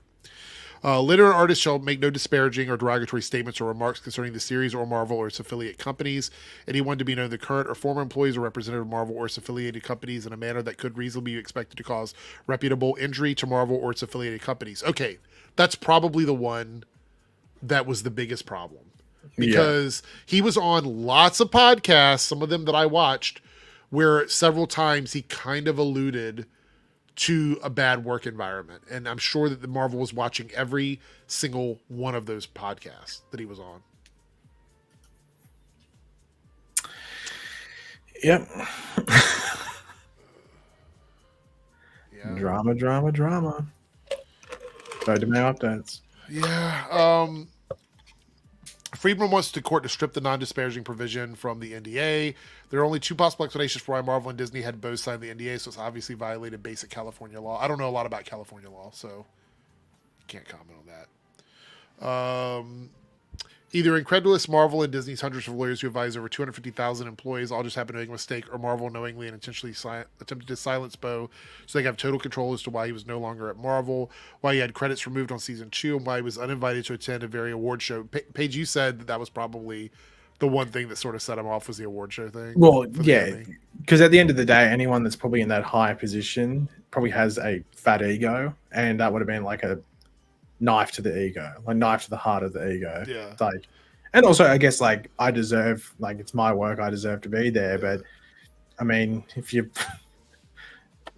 being sus at work, it says here, violating Beau's statutory California rights will cost Marvel this case, but more importantly, Marvel can no longer stop the truth from coming out on OnlyFans, apparently. So, guess via we'll find out. OnlyFans. Yeah, via. It's only $10 a month. Are we gonna get the dangalang in the face if we have to go there? I wonder. Oh God. Maybe, possibly. All right, let's go look at the bookmarks to see. I don't know, chat. What do you think? Is Beau telling the truth or not? I am curious to how people are feeling about that. What about you, Pagey and 3Dub? What do you think he's being straight up, or do you think there's more to it? I'm curious. No, because if he was this triggered, why didn't he do it months ago? And he would do it without being paid. Yeah. Let's see here. What else do we have in the pipeline? Where's Darren at? Oh, did you see the Wolfman from the Blumhouse movie being debuted? Did you see that? I saw something about it, but I was like, it's sort of hard to tell because it is just like a hold on cosplay essentially at a festival. Well, yeah, it is, but I want to know what everybody thinks about this design here. It looks a bit off for what you'd expect the Wolfman to look like. All right, so this was what they put out. Here it is. This is from what is it? The Halloween Nights or something? Hollywood. What is it called? Horror Nights, isn't it? Halloween Horror Nights. Something. Anyway, this is the Blumhouse Wolfman, and it comes out January of next year. And I want to say, first of all, this is clearly a costume made specifically for this event. There's no way this is the movie costume. But I also want to say the actor is it's not giving Wolfman. It's giving like, you came into my house and now I'm going to take you down kind of thing. Like, that's what it's giving. Anyway, here it goes.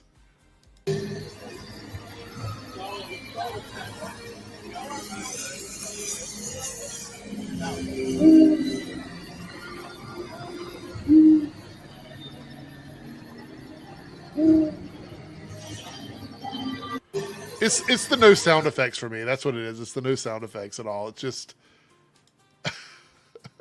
I don't know. I'm not feeling it at all. But it's a horror movie in January. It's probably going to make a lot of money. Yeah. That's probably made on the cheap as well. Defuck, get off my lawn. Oh my god. Serenity says it's like a gremlin or a troll. Jeez.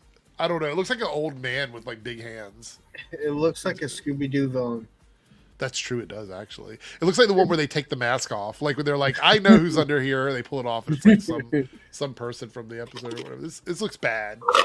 It looks bad for me. That was pretty funny. What else do we have here? There are a few other things. Hollywood Horror Notes. Hollywood Horror Nights. Yeah. Okay. There we go. I got it. It's a tongue twister for me.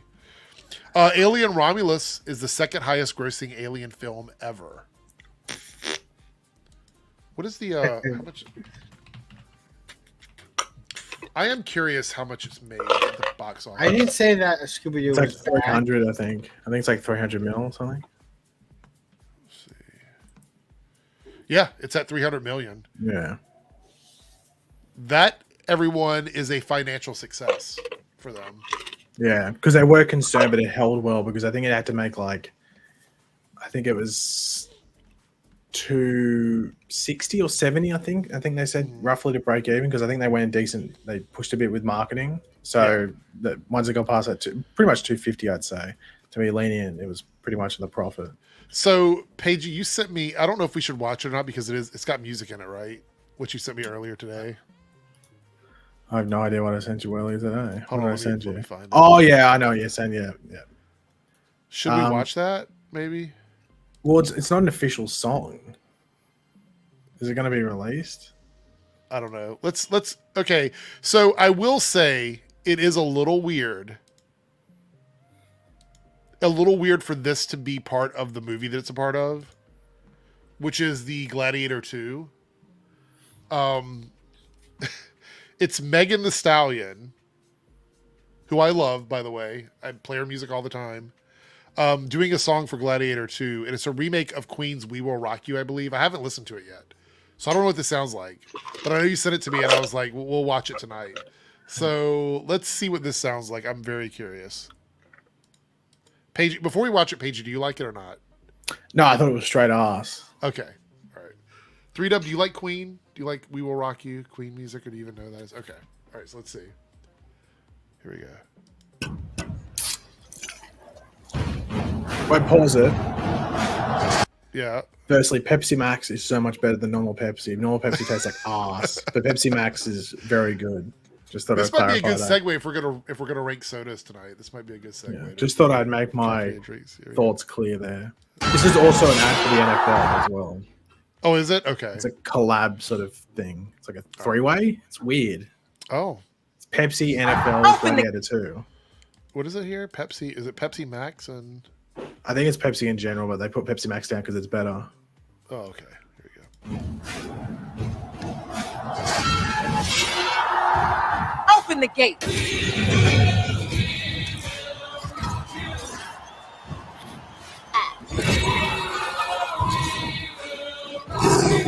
I don't see competition. I don't let haters stop me. I do my big one every time. Please do not dance. I'm the one to beat. Make them get on their feet. I'm the one they got your best fighter losing sleep. Still when they doubt they sleeping. Step 2, I'm the one they believe in. Step 3, I got to do your What? Step 4, Step 5, build my team up. Mud on your face, get cleaned up. Bring them out, ready to eat. I'ma use what's left. Pick my teeth. This goes hard. Let game day begin.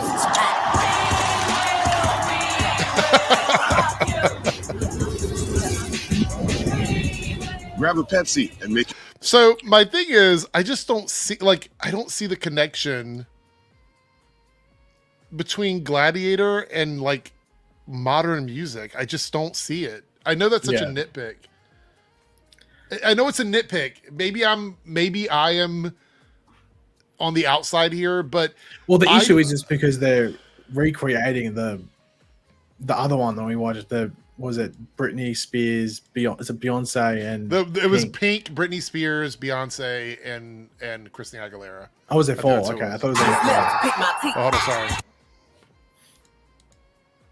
There goes Megan. I hate that shit. That the tongue like that.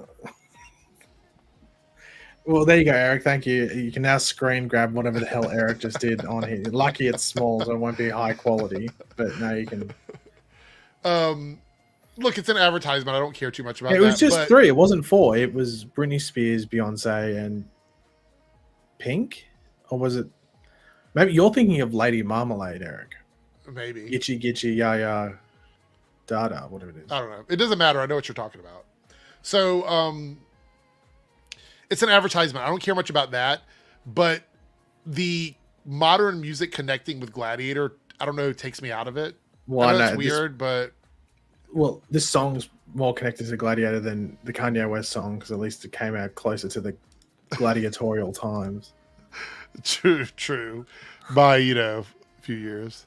What was the Kanye song they play in the trailer? I can't remember what it was. I just remember it was a Kanye Was song. it Power again? They use that song so much. I don't think it was Power. I can't remember what song it was. Oh, did you hear? Oh, it was Gold Digger. That's right. Yeah. Did you hear about? I know this is going to be completely, but maybe it's a little bit too political. But I do want to talk about it because it has to deal with YouTube, and I think it's interesting. All of these like accounts where they found out they were being funded by the Russian government. Did you see this? No, I did not. So Tenet Media, which was a channel on YouTube that hosted a lot of podcasts, a bunch of those people, including like Tim Pool and some other ones, were being funded by Russia to put out disinformation. Millions, like $10 million or something was being funneled into it to purposely put out propaganda. And this is not like some weird random shit. Like it's obviously if YouTube removed the channel, they know for sure that this is like legitimate. So the channel's gone. So all of these traders, basically to our country were taking money to do it. That's crazy. And the company was based out of Tennessee, so that's why they were able to trick some of these people into doing it. But apparently the rumor is some of them were aware that something was off because of how much money they were getting to do this. Sure, this tennis. Is Christopher Nolan in charge of it? Yeah. Serenity, I don't know what your comment's a little weird. When you have another government spending money to put out misinformation about your government and your country, it doesn't matter if you're at war with them or not. It doesn't matter. Like, that's literally, no one should be defending this shit. Even the people that like these podcasts were not defending it. Like, seriously. That's a little weird. Like, they were purposely putting out misinformation about engagements and government shit. Like military stuff and things like that. They were purposely doing that. I think you don't have to be at war with them to know that's a problem. I think we're not at war with them, but we're enemies now. Yeah, so the thing is, Serenity, that's the issue that a lot of people had with this, was they were so good at it, people didn't even notice it. And the Department of Justice had to get involved. They were basically, I don't want to mention too much about it because I don't want to get too political, but it had a lot to do with the stuff going on in the Ukraine and stuff going on with Palestine and Israel and everything, purposely sending out misinformation through American podcast channels from operatives trying to like stoke division in our country. So it was a big deal. It was a big deal. 100%. So the thing is, YouTube actually, Lauren Chen, part of Blaze Media, got fired for this. She was one of the podcasters for Blaze Media. She got fired for this, meaning that she was one of the people that probably knew what was going on. Allegedly. So this was a good thing. It doesn't matter what political side you fall on. You should never be okay with countries spending money to do like secret ops in your country to spread misinformation about your government. Like, no one should be doing that. We shouldn't be doing that. Other countries shouldn't be doing that. It shouldn't happen. So anyway, I thought it was interesting because YouTube actually did something. And at first I was like, I'm not even going to talk about it. But the fact that YouTube they actually did something. They removed it. Yeah, they removed the channel. So I noticed that they started blocking Russia from viewing anything on YouTube. Like when it says partially blocked, it's usually Russia. That isn't just because of that though. That's because Russia has really strict guidelines. They don't let a lot of stuff. Russia doesn't let a lot of stuff come into their country. They don't Russian information. I get it. Yeah. It's like state owned stuff or whatever. When I say state, like the government. Okay, so this was completely separate. But we'll do this really quick and then I'll try and find a drink tier ranking thingy for us. Sony execs don't think they have enough original IPs. Thing is, they have a lot. Do they mean like? Oh, do they foster? I was going to say marketable because it can be difference between like crossing over to different mediums and stuff like that. Yeah. I mean, I'm still waiting for like a good Ratchet and Clank movie.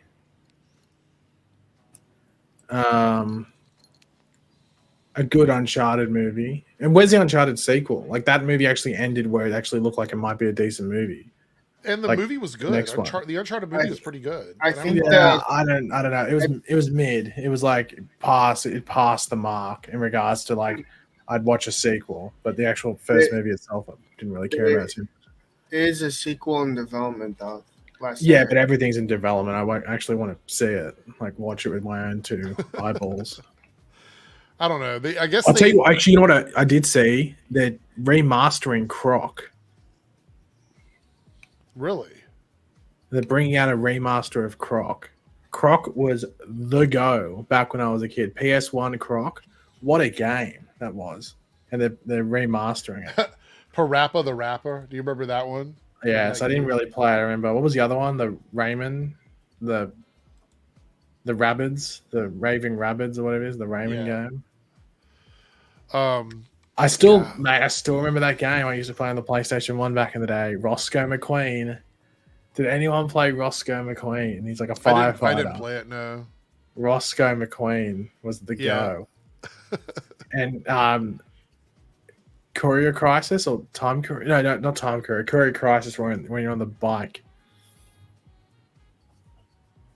Oh yeah. I do remember that one. I had to think about that one. I think you mentioned that before. That I think liked I've that shown game, you. right? I think I've shown the game. Yeah, you did. I remember you talking about that game now. So yeah, 100%. But PlayStation 2, it was Ratchet and Clank was the top one. And some of like the Lego games, I think some of the Lego Star Wars and stuff was good on PlayStation 2. Let's see here. But I had so many, like Ratchet and Clank was so good on PlayStation 2. I liked Crash Bandicoot. Tad overrated. I might be getting out of line here, Eric. I'm not too sure. Chat might have to let me know. It's a tad overrated, mainly just because you're running in a straight line. There's no like open world feel to it. Like with Spyro and Croc and all that, you get to move in these different sort of directions and stuff. But Crash is just it's a bit too straightforward for my liking. I like the Crash Racing was good. I like the Crash Racing. Did Crash Bandicoot ever like have like a kind of like he spins? Well, yeah, he spins. That's like one of his moves. I thought it was more like a Taz knockoff, Tasmanian Devil knockoff. Oh no, I think a Bandicoot's Australian. I think Crash Bandicoot's meant to be an Australian character. He doesn't sound Australian, I think. He's from Tasmania. No, Bandicoot is from like the mainland. No, it's like tiny as well. He's a Tasmanian, 100%. Okay, cheers, Eric. All right, so we're going to rank sodas, pop, caffeinated drinks, whatever you want to call them. If something is one that I don't know, I will not put it in the bottom tier. What do you call these? What do you call these? Well, in our area, in our country, it's basically regional, like what people call it. Like, okay, well, what do you call it? On the West Coast, especially the upper West Coast, it's called pop.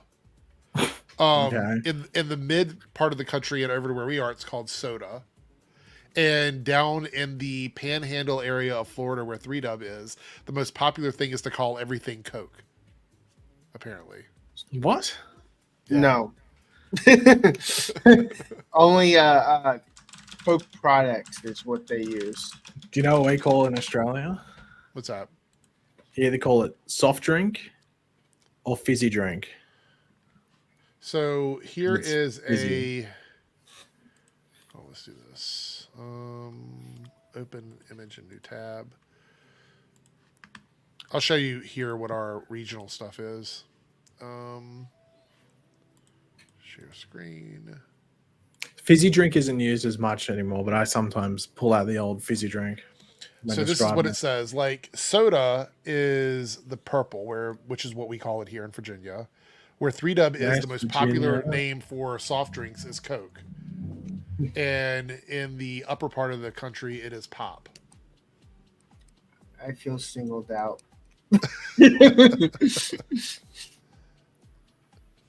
So, what's funny is I'm sorry. What the fuck is going on with those southern states? Why are you calling like a Mountain Dew Coke? What's funny?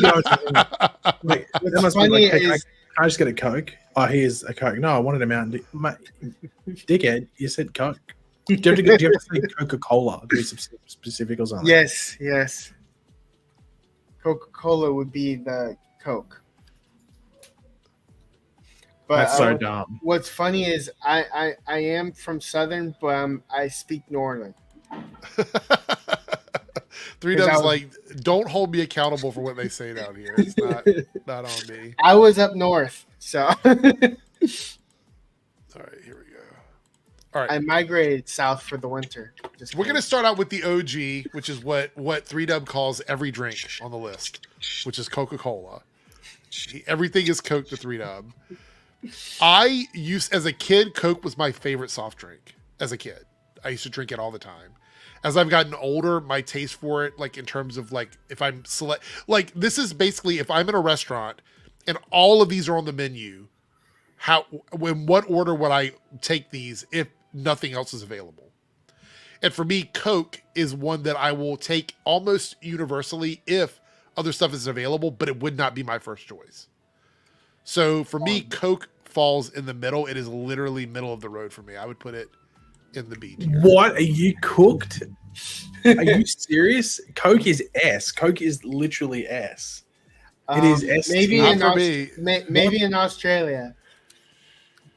I For can't me, believe that. I cannot believe Coke is S. It's S, and that's I hardly have it because it's so bad for you. It's so bad for me, so I hardly drink it. I'll drink it if I go to like out for dinner. If I go to like the pub or something like that, I'll have Coke there if it's Coke because it's so bad for you. But when you have it, it's like, oh yes, what's S tier. funny It's so is good. that you're gonna hate me for this, but Pepsi for me is S tier. Well, wait till we get there. Hold on, 3Dub. Wait till we get there. 3Dub, do you agree with this ranking of Coke, or would you put it higher? Yeah. Wow. Like, there's three of us, so I was willing to shift it. Like, if 3Dub was like, I don't know, I'd put it in A. I was willing to move it up to A tier. But if he's with me, then it's staying in the B tier. I'm sorry. It's not going anywhere. I can't believe it. This is sacrilege. This is insane. Paigey, are you ready? Are you ready for Pepsi? Well, you know where I'm going to put it, but I know, but wait till you see where I put it. you're going to put it in some. You're going to rank it higher than Coke and trigger me immediately. I'm putting Pepsi in the A tier because I will take Pepsi over Coke here. I can't believe that.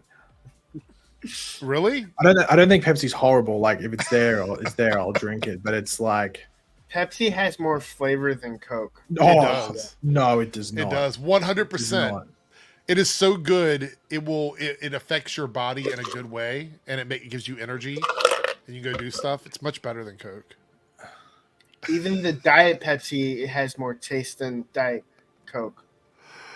Ooh, Ethan says Pepsi is more consistent. Take that, Coke. What do you mean consistent? Consistency is key. You want your product to be. I'll give him. I'll give him a pass. If it's a Coke in a bottle, then it's S tier. Oh, is it? Oh, you mean a glass bottle? Glass yeah. bottle. When I was a kid, that is S tier, but that's not what we're looking at. We're looking at Coke in a can. Here. Coke in a can is B.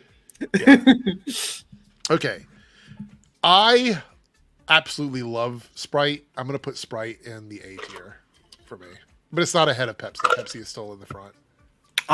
You know how long I went thinking Sprite was just lemon? I didn't realize it was a lemon lime drink until I was about like 18 or something like that and actually read the can and it said lemon lime.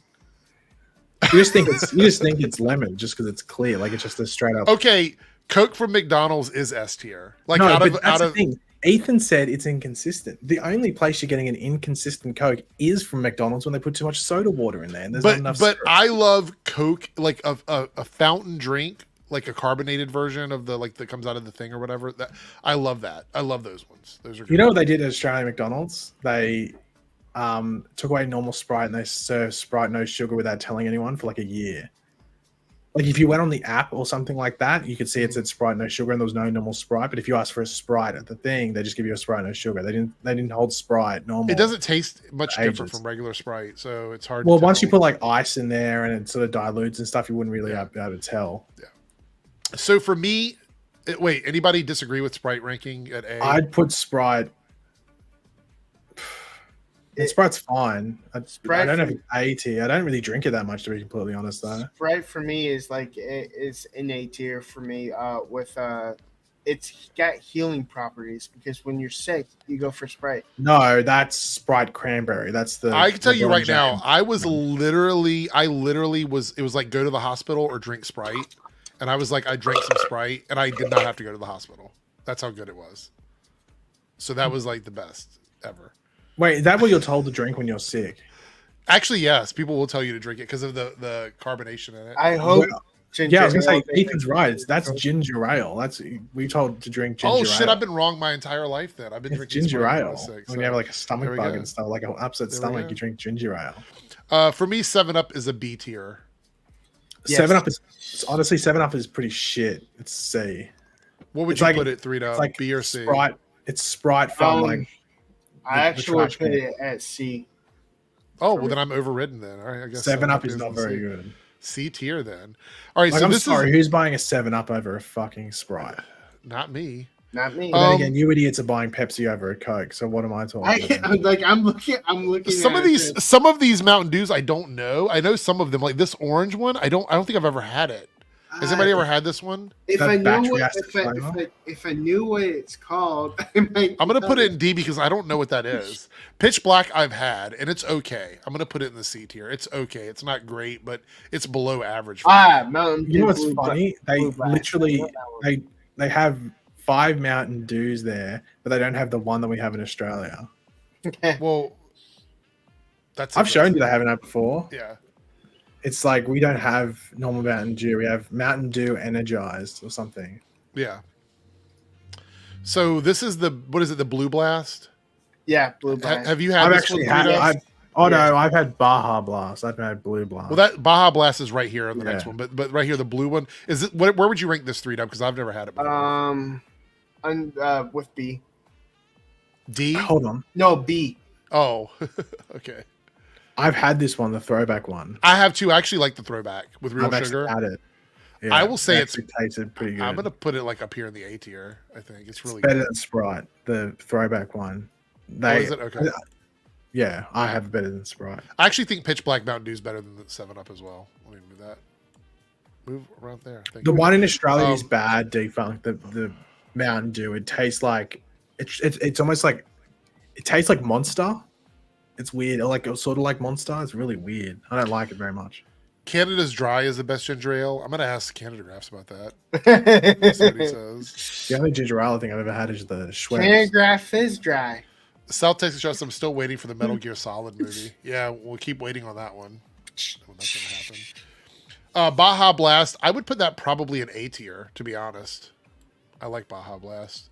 And if it's in a actual, like it's from Taco Bell, fresh, it would be a S tier. Well, that's the only one I've had. I had it at Taco Bell. Yeah. I thought it was good. I think I was expecting more. Boop. Dr. Pepper to the S tier for me. And Hold on. Why are we just jumping to your ones? Because I've had Dr. Pepper. I did not like it at all. It doesn't matter. I'm overriding. To be fair, I don't like artificial cherry. It's his stream, Pagey. I'm leaving Dr. Pepper in the S tier. Dr. Pepper. Look, Quindolin's agreeing with me. Jason is agreeing with me. Yeah. It must be like some weird American thing. Then again, your like taste buds get cooked. Like you guys eat Hershey's chocolate and that's got like off milk. Actually, it's funny you mentioned that. When I order my chocolate stuff on Amazon now, I specifically get chocolate that is not American chocolate. You got to like once you have non-American chocolate, you realize what are they putting in the chocolate over in America? I couldn't believe it the first time I had it. It tastes like vomit. Like the aftertaste is pure vomit. Like you get it's chocolate, and then like 5 seconds later, it tastes like you just vomited. Vanilla Coke? It's awful. Yes, it's vanilla Coke. Where would you put D, F, D? F. Paige, have you had vanilla Coke before? Vanilla Coke used to taste different. I think it's fine, but it tastes like medicine to me. Like when I'm drinking it, it tastes like I don't know why. It tastes like you know what the thing with vanilla Coke is. The most annoying thing is for me if I go to McDonald's and I do get even a Coke no sugar or a normal Coke, they sometimes give you a vanilla Coke. I'm like, bro, this is not what I wanted from McDonald's. Like if I wanted a vanilla Coke, I would have asked for a vanilla Coke. And it's a bit of a shock when you. I'm putting it in D. I don't like it at all. Like it's not good to me at all. If someone gave it to me and it was the drink I had to drink, I would drink it. But it's like not. I would never order it. But some people love it. Like some people, it's like it's their favorite. I will say this is better than regular Coke. Yes, cherry Coke is the quintessential Coke for me. No. So I'm gonna put it in A, and I'm telling you, it must be cooked in America. I know that you use different sugar. Like you use corn syrup. You don't use proper sugar. You use corn syrup in your drinks. So that you're not using like proper sugar. And corn syrup's like incredibly bad for you. So that might be why. No offense to America, but I think it might be cool. A cherry Pepsi. What do you think, Paige? Didn't even know that it doesn't exist down here. We have cherry Coke. It's not as good as cherry Coke to me. Cherry Pepsi. Yeah. For me, cherry Pepsi is higher than Coke, but less than cherry Coke. I think the only Pepsi they've ever had. I'm gonna stick it in B just at the end. We've had Pepsi, Diet Pepsi, Pepsi Max, Pepsi Blue. Did you have Pepsi Blue over there? We had that for a while. Yeah. Pepsi Blue. And then they have like the weird ones where it's like a like a slightly like a lime or a lemon or orange flavor or something like that. I will say that Sunkiss is the best, but Fanta is below Sunkiss and Crush. Well, we are not even there yet. Hold on, dude. Orange Crush. I used to drink a lot in school, but I'd probably put it like in the middle. Honestly, put it less because Fanta Orange is better than Crush. Okay, so wait, hold on. We got. Where would you put it at then? C. I would put it at C. Yeah. What about Paige? Have you ever had Orange Crush? We don't have that down here. I'm gonna agree with 3Dub. I think Fanta Orange is better, so I'm gonna go ahead and do that. Grape Crush and Fanta Grape. I think Fanta Grape is better. Yep. I actually think strawberry and strawberry. I think it's the same here too. Yep.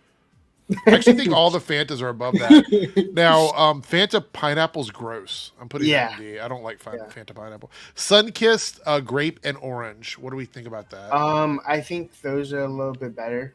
I would go with Sunkissed Orange for C and Sunkissed Grape for B. Yeah, I have to agree with yours truly if I was putting Fanta. I don't think I'd put it S. I'd probably put it A, Fanta. Like the regular, orange, like the orange? Yeah, normal. Yeah. Yeah. Sunkissed at B then?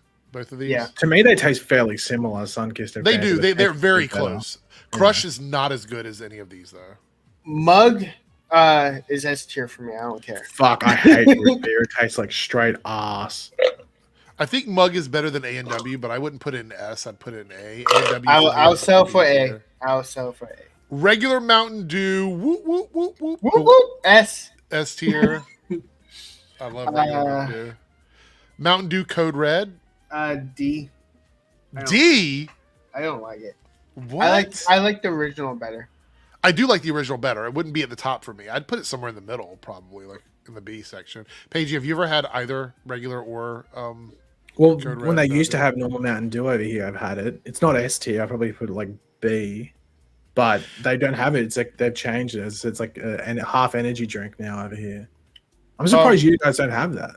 I'm surprised King you of don't Lesbia have saying energy. AW is better than Mug. I don't have a preference for them really, but they're calling you out 3Dub. It's actually, You like root beer more than I do, so I'm going with your ranking. Barks so. is better than Mug. Quindolin is saying that Code Red is at least an A. All right, I'll go with that. And I AW. like Code Red. I think they released Code Red down here for like a really limited time. I don't think people bought it because I think it was like because they'd fucked up Mountain Dew as well. To be fair, with the Energized, so people were like, "I'm not touching that." The disrespect to Pineapple Fanta is blasphemous. I just don't like it. I don't know. Somebody convince me. We that don't I even like it realize on pizza. I didn't realize you put it in D. I've had that. I don't think it's amazing, but it's definitely not. Where would you put it then if you weren't put it at the bottom? Like, do you think it belongs a low B? A low B. I've only had it a couple times, but it's definitely true. I mean, I'm okay putting it in B. I don't really like it, to be honest, but Sunkissed, what is that? I don't know what that flavor is. Watermelon? We already have a Sunkissed strawberry, but this looks like a cherry. Raspberry? What is a Sunkissed, guys? Which one is this one? It looks like raspberry. No. Canada Dry. People say Canada Dry is good. It tastes off well. I guess we'll put it in the middle then. I'm gonna go with what the chat said. I've never had Squirt. What does Squirt taste like? Like Can someone clip that? Can someone clip that, please? Someone clip what Eric just said. What does Squirt taste like? Has anybody had this before? I've never had it. No, Squirt Squirt is Squirt. You don't swallow. You don't swallow Squirt. It's too late for this. We don't know what grapefruit soda apparently. Oh no. Mellow Yellow is like a ripoff, like Mountain Dew. I don't really like it. I'm gonna put it in C tier. What the fuck is Mellow Yellow? It's a similar drink to Mountain Dew. Like if you go somewhere and you were to ask for Mountain Dew, they go, "No, we have Mellow Yellow." That's essentially what it is.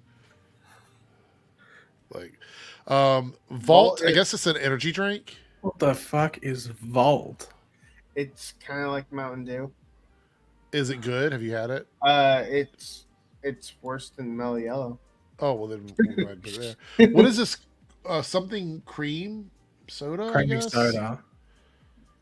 I don't know what that is. So we're gonna put it there. I don't know what that is either. You might Doritos. as I well guess. put Like S Doritos S. is You that might an as well- Australian thing? Yeah. You don't have Doritos. It's Mexican, and you don't have it. You never had it. I'll give it. You said it's S. I've never had it, but I'll. If you've put it had in S. Doritos, you know it's S. Yeah. Well. Multiple the- flavors of it are S. There's What is this right here? I don't know what this is. One, I don't know either. We don't know what the Sunkiss is, so make it D. Yeah. I don't know what this is either. What is Or this that. right here? Let's see what that is. Doesn't say. I can't see it, so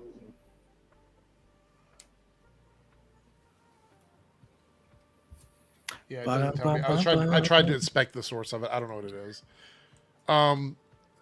Pellegrino is like a water, I think, isn't it? Sparkling water, San Yeah. Pellegrino. It's a D for me. Ugh. What? No, San Pellegrino. I don't like. I will take regular water over sparkling water any day. I don't like sparkling water. Fucking grow up, Eric. Yeah. Okay, we have Diet Dr. Pepper and Diet Mountain Dew together. Oh, God. I'll be honest, Diet Dr. Pepper doesn't taste much different from regular Dr. Pepper. And Diet Mountain Dew is pretty close to regular Mountain Dew. So since those are both S tiers, I'm comfortable putting this in the A. Barks So- for me is S. Okay, I've never had it, so we'll go with that.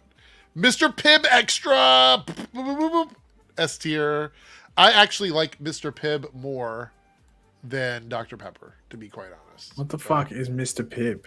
It is the best cherry soda ever. Yours truly, you can get Doritos at, I think you can get it there. They have it at like Guzman. Like if you go to Guzman or Mad Max, like the Mexican places, they have it there to buy. I know people are going to disagree with me, but Mr. Pibb is the shit. It is. So Yeah, but you got Dr. They Pepper. call me Mr. Pibb. let me tell you the greatest moment of my week last week, right? I went to work, and I work at a few different places. None of them have Dr. Pepper on tap. It's all Coke, Diet Coke, Coke Zero. It's they don't have any like other sodas or whatever.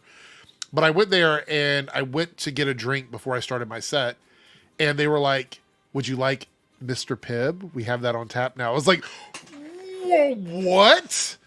It was like mind blown. I was like, "Holy shit. Holy shit." I would go to, there's a like a 7-Eleven like around the corner from where I work.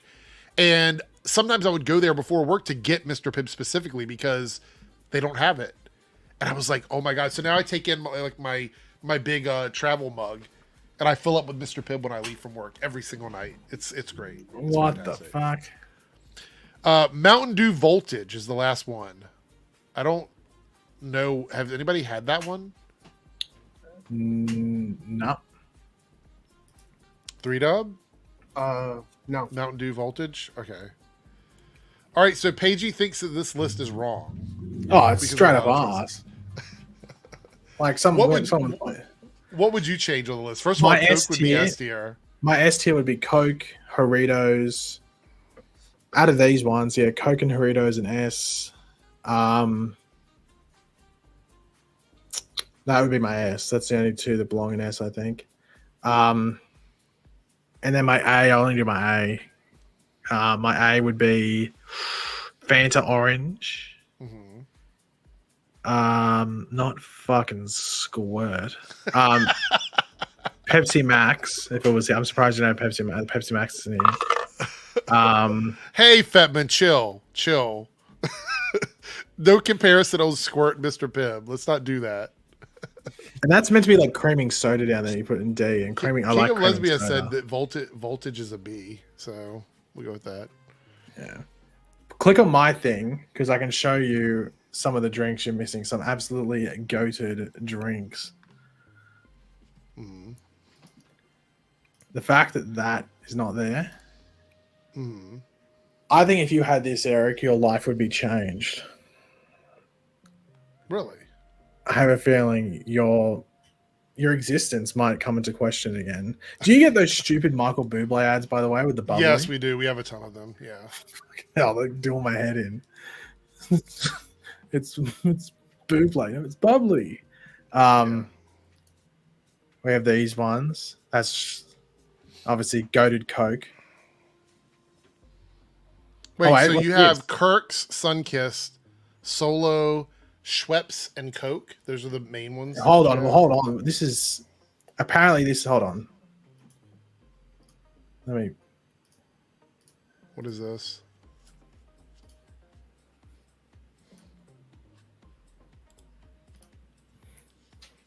I can zoom in a bit more. 9 honey soft drink ranking. This is like a channel, like Channel 9 over here. And it's like this social media thing, I guess. This is apparently their soft drink ranking from asking people, and it's already fucked because they got Coke no sugar at the top, which is fine. But I would not have their Pepsi Max should be replacing Coke no sugar. They have take it or leave it for Pepsi Max. Passion I haven't had in ages. The Passion is good. It's like passion fruit drink. Solo is epic. Obviously, no more Coke.